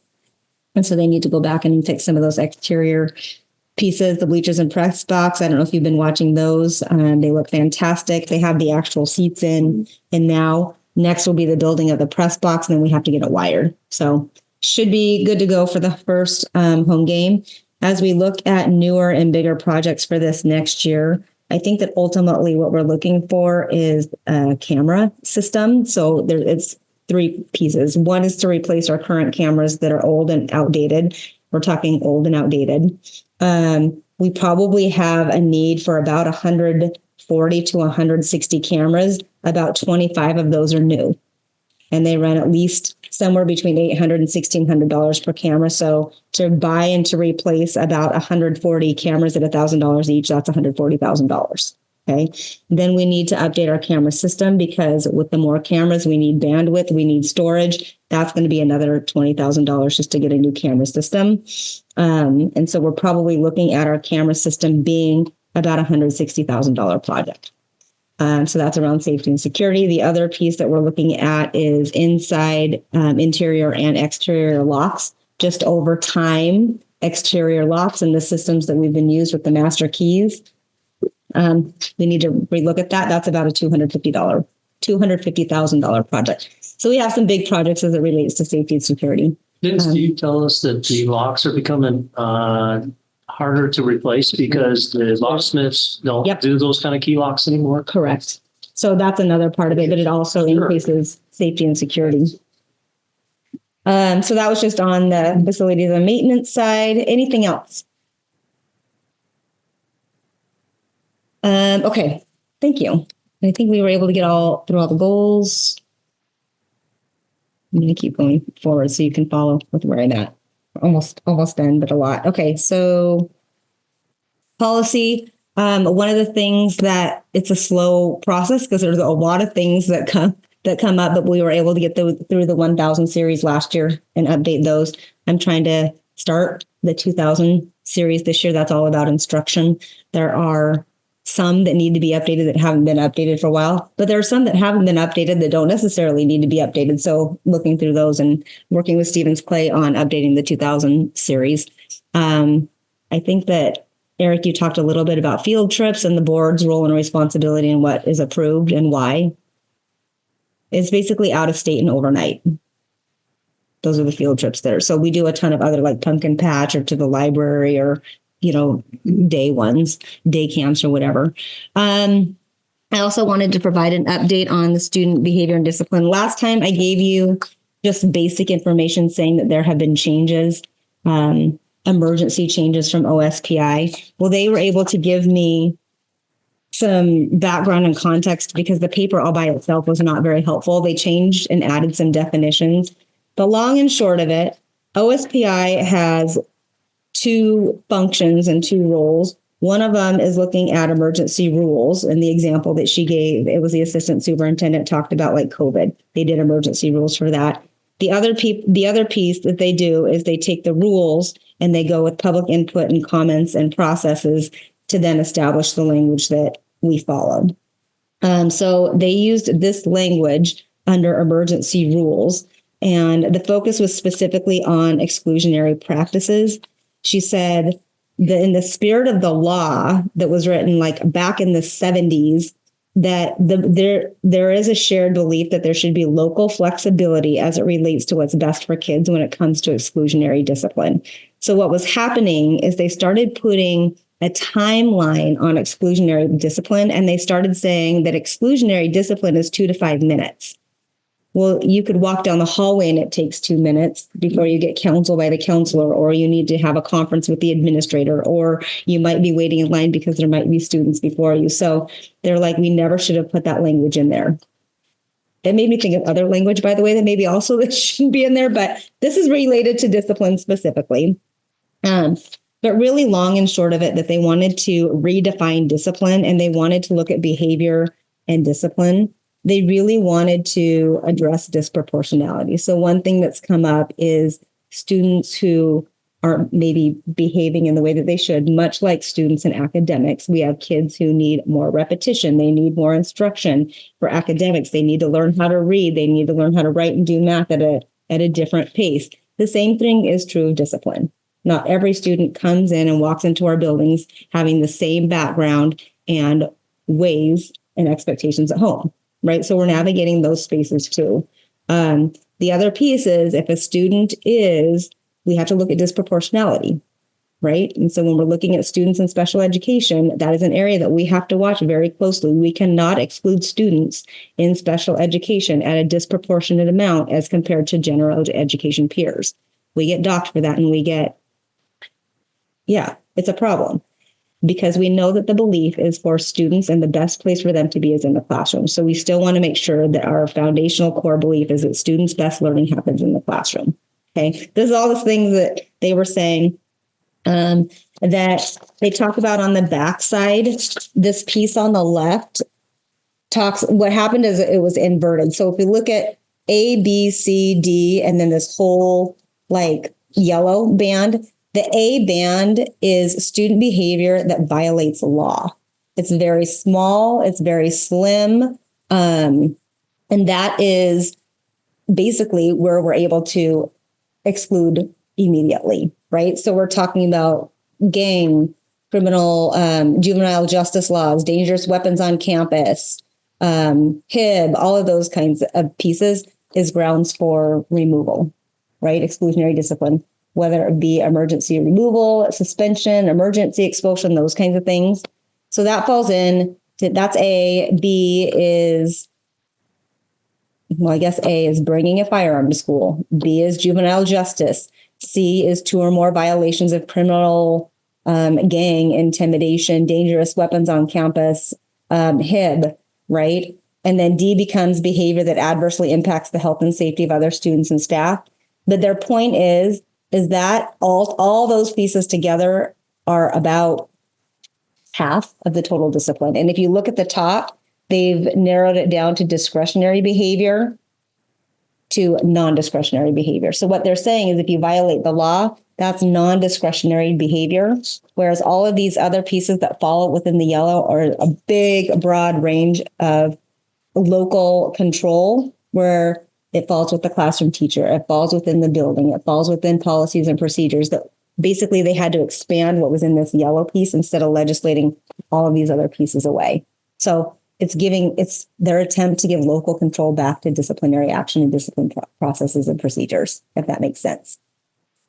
And dividing into 2 pieces, discretionary and non-discretionary. So they've increased discretionary. Harassment, intimidation, and bullying. And yeah, it's got its own definition and own set of rules. I'm trying to think if there's anything else. They removed brief duration. They took out other forms of discipline. They defined corrective action as non-discipline or disciplinary. The other thing that they said that, to run one day across the state of professional learning and professional development for CERT staff, it costs about $70 million for one day. And so while they were asking for training around the isolation and restraint and de-escalation, they were asking for that. The state gave them $22 million. So that didn't even cover like a third of one day of training for people. So they had to go back and they had to say, okay, we need to revise these. Next topic is around WIAA. There are some districts around the state who have started this conversation, it centers around gender inclusion, right? And there's some districts that have been doing some work on this. I was on a call with several others: Linden, Kashmir, Chelan, Omak, Colville, Cheney, East Valley, Meade, Hermiston, Blaine, and that was just to name a couple of districts. They're working on an amendment proposal to submit to WIAA. And my question for you, in the spirit of making sure that all kids are protected and that we're serving all kids, we're working under the guise of the law. One of the proposals that was submitted to WIAA was creating their own transgender league, so to speak. That didn't fly. That won't go. So there's a lot of steps that have to be taken before an amendment can be looked at. It has to be legally sound. And it has to be able to go through WIAA, right? So we're talking about districts working with attorneys. We're talking about districts trying to be creative and thinking outside of the box.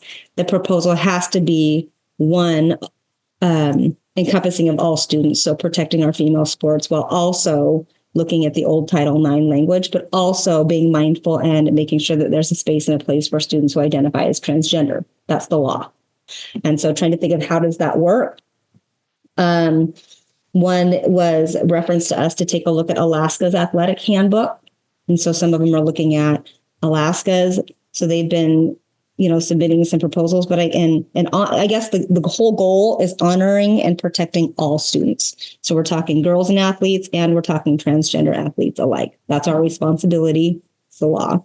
So my question to you is, WIAA took off creating their own transgender group off the table, because you also have to consider if you do transgender, you're going to have transgender female, transgender male, and then you don't really have, I don't think, very many kids, but they also said no to that.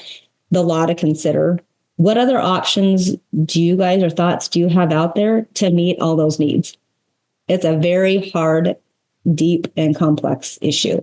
And what I'll share with you is when I heard from a neighboring district and the superintendent who has been through this, said that the student endured some extreme hate speech by adults. And I hope that we never get there. We never go there. This is a child that we're talking about.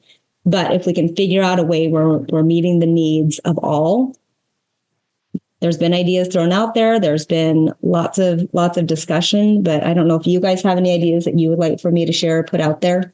Can you explain, elaborate why they said no to the only? That was WIAA, and it probably does not comply with the law. So and I wish there were still some people here. This is not just a Washington state piece. This is a federal law now, right?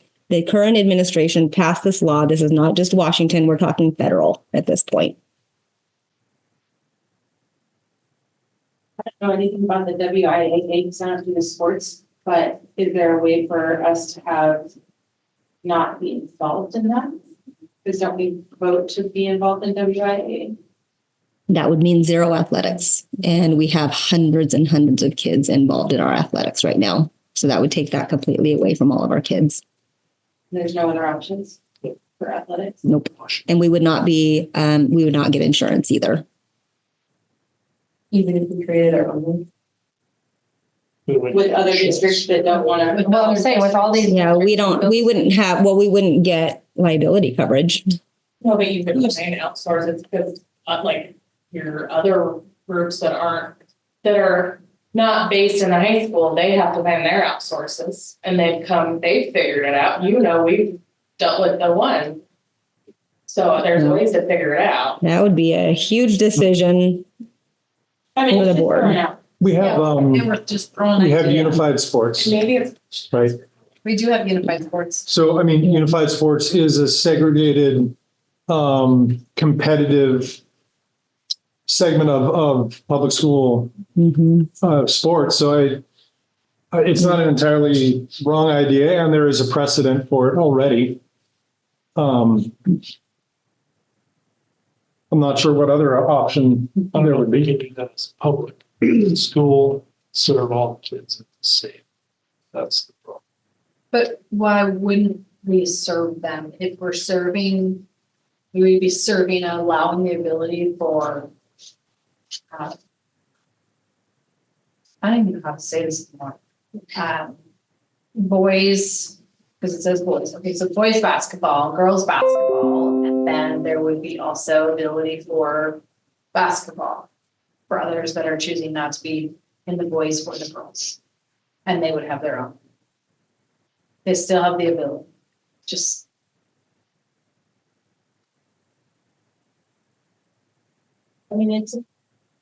you could also do a poll on Facebook to see how parents feel. Because not everyone can make it here, not everyone can. The problem is, so go on with that. The problem is your hands are tied with the law. So sometimes it's an idea. Don't get me wrong. Sometimes that just puts iron fire. I think your iron in the fire is out there way heavier than you guys realize on another level. If somebody who's in the community and who has dealt with about 50 parents in the last 2 weeks, I think you don't realize your iron in the fire is so heavy out there right now. There are so many parents that are like, we're done. Like, it's not you guys. I know it's federal. I get the law. I work for a state, like, but I think the iron's already in the fire. I think it's now how we deal with the iron. And it's parents that aren't typically involved that are heated. No, because I work too. Well, my husband and I work and he's a truck driver. I can't always say I'm here. And that I know several other parents that depending on their night, if they're a split family, like she has a kid, she ain't coming. And I get it's parent involvement, but I have that discussion with elementary. You do your stuff and I can't be involved because I am a working parent and I try, but I take so much time off for the other kids' event. I can't do everything. I appreciated the question that I don't know if really came today, Samantha, and follow up. I think valid questions are applicable. How are we going to address this at this time? I think the locker room aspect, it's coming. So I think that's a lot of people are asking, okay, great, it's not a case today. How are you going to handle it? Because it may be a case next year. So it needs to be discussed now. It needs to not be put on the back burner. It's being discussed. I'm going to tell you that it's not new in how we work with students and families in that position. We put it in writing because it's the law, but at the same time, this is not a new problem. That's the wrong word. It's not a new situation. I guess what I would say is it's not a new situation that we have dealt with, and the families work directly with administrators because it's also important to protect the child's identity and give them a place to change, to go to the bathroom, and we've always made a commitment that we would involve the families as those community as part of those. So I would just put it out there that this is not new. No, it's not a new situation. It's new when your child says trans. Yeah, sorry, that's new for me. It is new when your son comes and says, "Oh, I got to see these two make out today in the hallway." So, I mean, it is new. It is. I didn't have this in school. Sorry. So some of it is education and diversity because working in a corporation twice a year, we're getting the updates of what federal laws are and what has to happen just in the workspace. Who knows what's going on with kids, at least from my perspective. But I think some of it comes down to an education thing, because you're going to end up with those people who hold on to their older values and the way things were when they were in school. And that is not the world that we live in today. And that's why we asked for guidance. Because you asked how I would handle it. And when I was in school, I would beat somebody up who offended or who hurt me in that way. And I don't want to teach that to her. I was a scrubber. I don't want that for her. But that means you have to do something to protect her when I'm not there to murder someone. Well, the only reason I asked that question is because you're right, we have not had that happen. And my response was, go let an adult know, right? And put it in the hands of an administrator, because I don't know that I want to put a teacher in that position either. Yeah. And that response didn't go over very well. So I was like, well, give me some other ideas. No one does that with kids in second and third grade. We need to move this along because we have somebody who needs to be out of here at 8:30. And I want to honor that. Okay. So that's WIAA. I gave you the capital projects and facilities updates, transportation easement update. We had talked about that slice that we have currently at transportation. When we contacted an initial realtor, he said it would be probably, I think he said between $10,000 and $20,000. We had it assessed at, it came back at an estimate of $40,000. So we're just going to table it for right now. I think, okay, then. Because it's being considered as commercial property? That's just what that's what the. For that small piece? Mm-hmm. What is it, 3/4 of an acre? Yeah. And it's because it's right where a gate is at the transportation center. So it looks commercial. So we're just putting it on hold for right now. Okay, the next one is. Oops. I do have the board self-assessment, which we did last year. We want to continue to do it here, Craig. This is the Craig policy that just talks about the board self-assessment, that you will conduct it annually.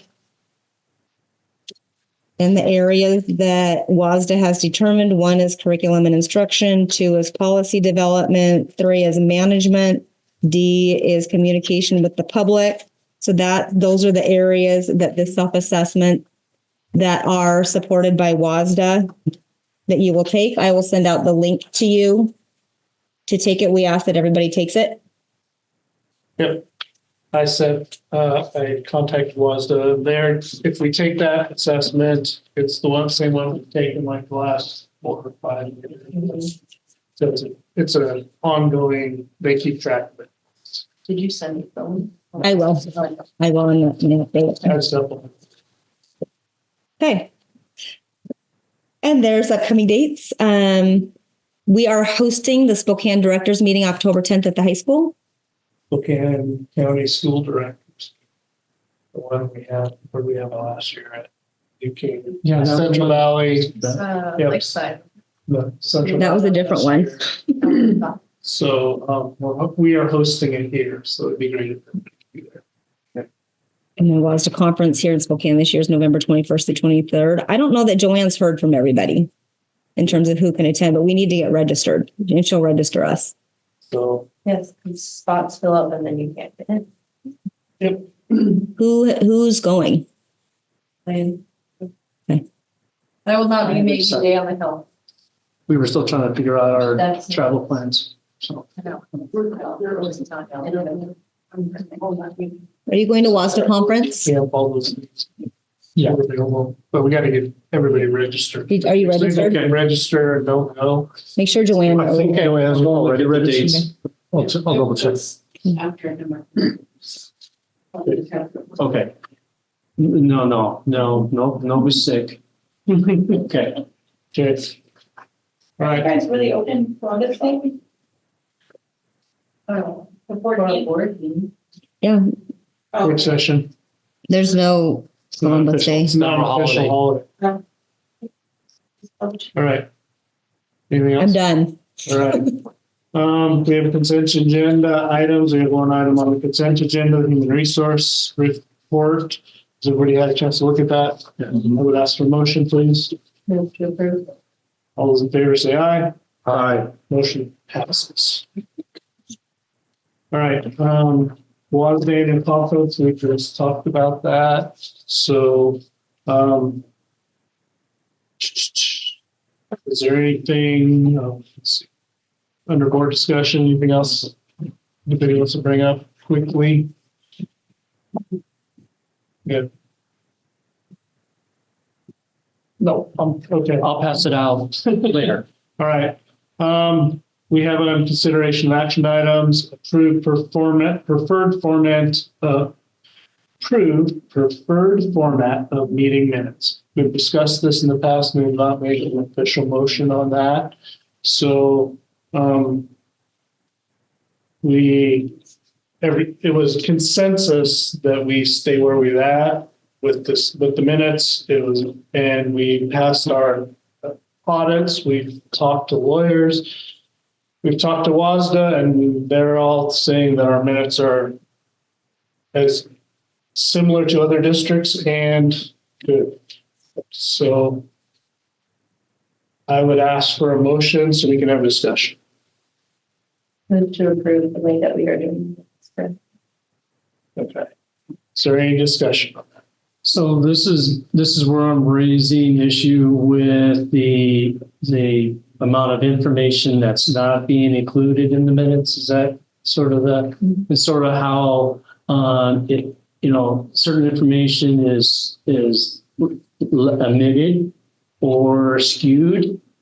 But to me, that's not the format of the minutes. It's the data being collected for the minutes. So I'm not driven at the format. I'm driven at what's included to reflect what was said at the meeting. How much? Yes. And so my perfect example, and I hate to bring this back up, is that I provided this board a bond assessment, why we didn't pass my review, my going right. And that's like 4 pages long. And it only got one line in the minutes that provided bond challenges. That did not reflect all the things that I said in my letter. And so it skewed what was said. Well, doesn't the format dictate what's included? Look at how much detail.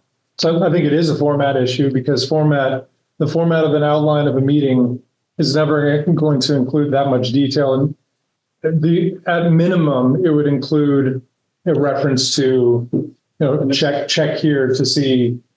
Yes, so Somebody you wanted could to see that, they could come in and ask for it. And right, but that one line did not reflect a summary of that. I would challenge your statement of skewed. I don't see that as skewed. When we did the meeting prior to that, before you created that document where we all sat, we had the community sharing, the same similar sentences were used to describe our meeting, discussing the challenges. We didn't say that so-and-so said this, so-and-so said that. We keep it very simple. Right. So there's a spectrum of data. So there's the very vague, very less information, very detailed. We don't want to be here.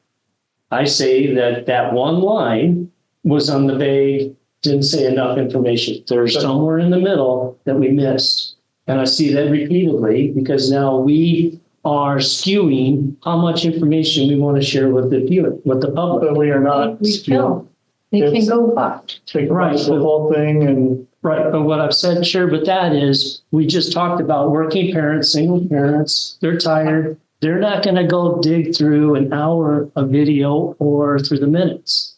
So where I was kind of trying to go, and I feel like I'm revisiting what you guys have already decided not to do, is having a format where the parents can go look at the agenda and see the charts and the documents and those things that were presented so they can click. To me, it's not a hard thing to do. And it improves transparency. And yes, if the other schools all do it a certain way and there's no problem, I'm just looking for improvement for the issue of transparency. That's the whole driver. Sherry, did you happen to, and I might have missed it, that's why I'm asking. Did you happen to find other school districts that had a format that you were interested in that had that and share that and I missed it? I did not do any research on that. I was just taking what we currently do and thought of a way we could present it. Yeah, and I guess the reason why I'm asking that is if we've already gone to our lawyers and we've checked everything, this is what we've been doing. It's hard for me to jump to something else if there isn't another example out there that people are doing that has been accepted. So that's kind of okay. You remember when I ran for office? Out of the box, right? Remember, here's my box, out of the box thinking. So I take what I hear as issues from the public and how do we ease that concern or issue? And then I come up with the idea. And if we did it and you liked it and we proved it, then others would adopt it. Then we would be forerunners to providing a easier transparency to the public. So I could develop a model to kind of show you what we've already done and kind of show you what it could look like. I'm willing to do that. And I'd be more even after, sorry.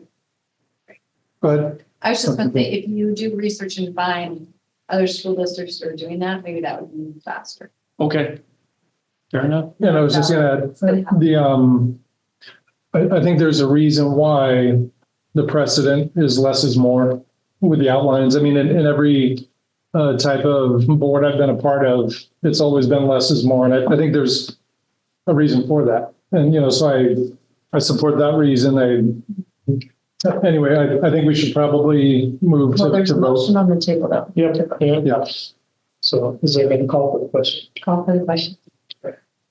So all those in favor of keeping the minutes as we currently do them, there's always room for improvement, but right now, the official thing, leaving them as they are, say aye.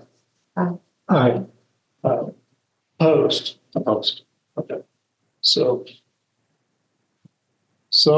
motion carries. So no more discussion about meeting minutes for till later, okay? We made a motion, everybody's in favor except for you. We can't keep hashing this out at every meeting. All right. Okay, now we have an executive session to receive and evaluate complaints or charges brought against the director or staff member. So I'm gonna have to ask you folks to leave, and thank you for coming. Thanks for Say coming. Dad, hi for me, Dee. Oh, yeah.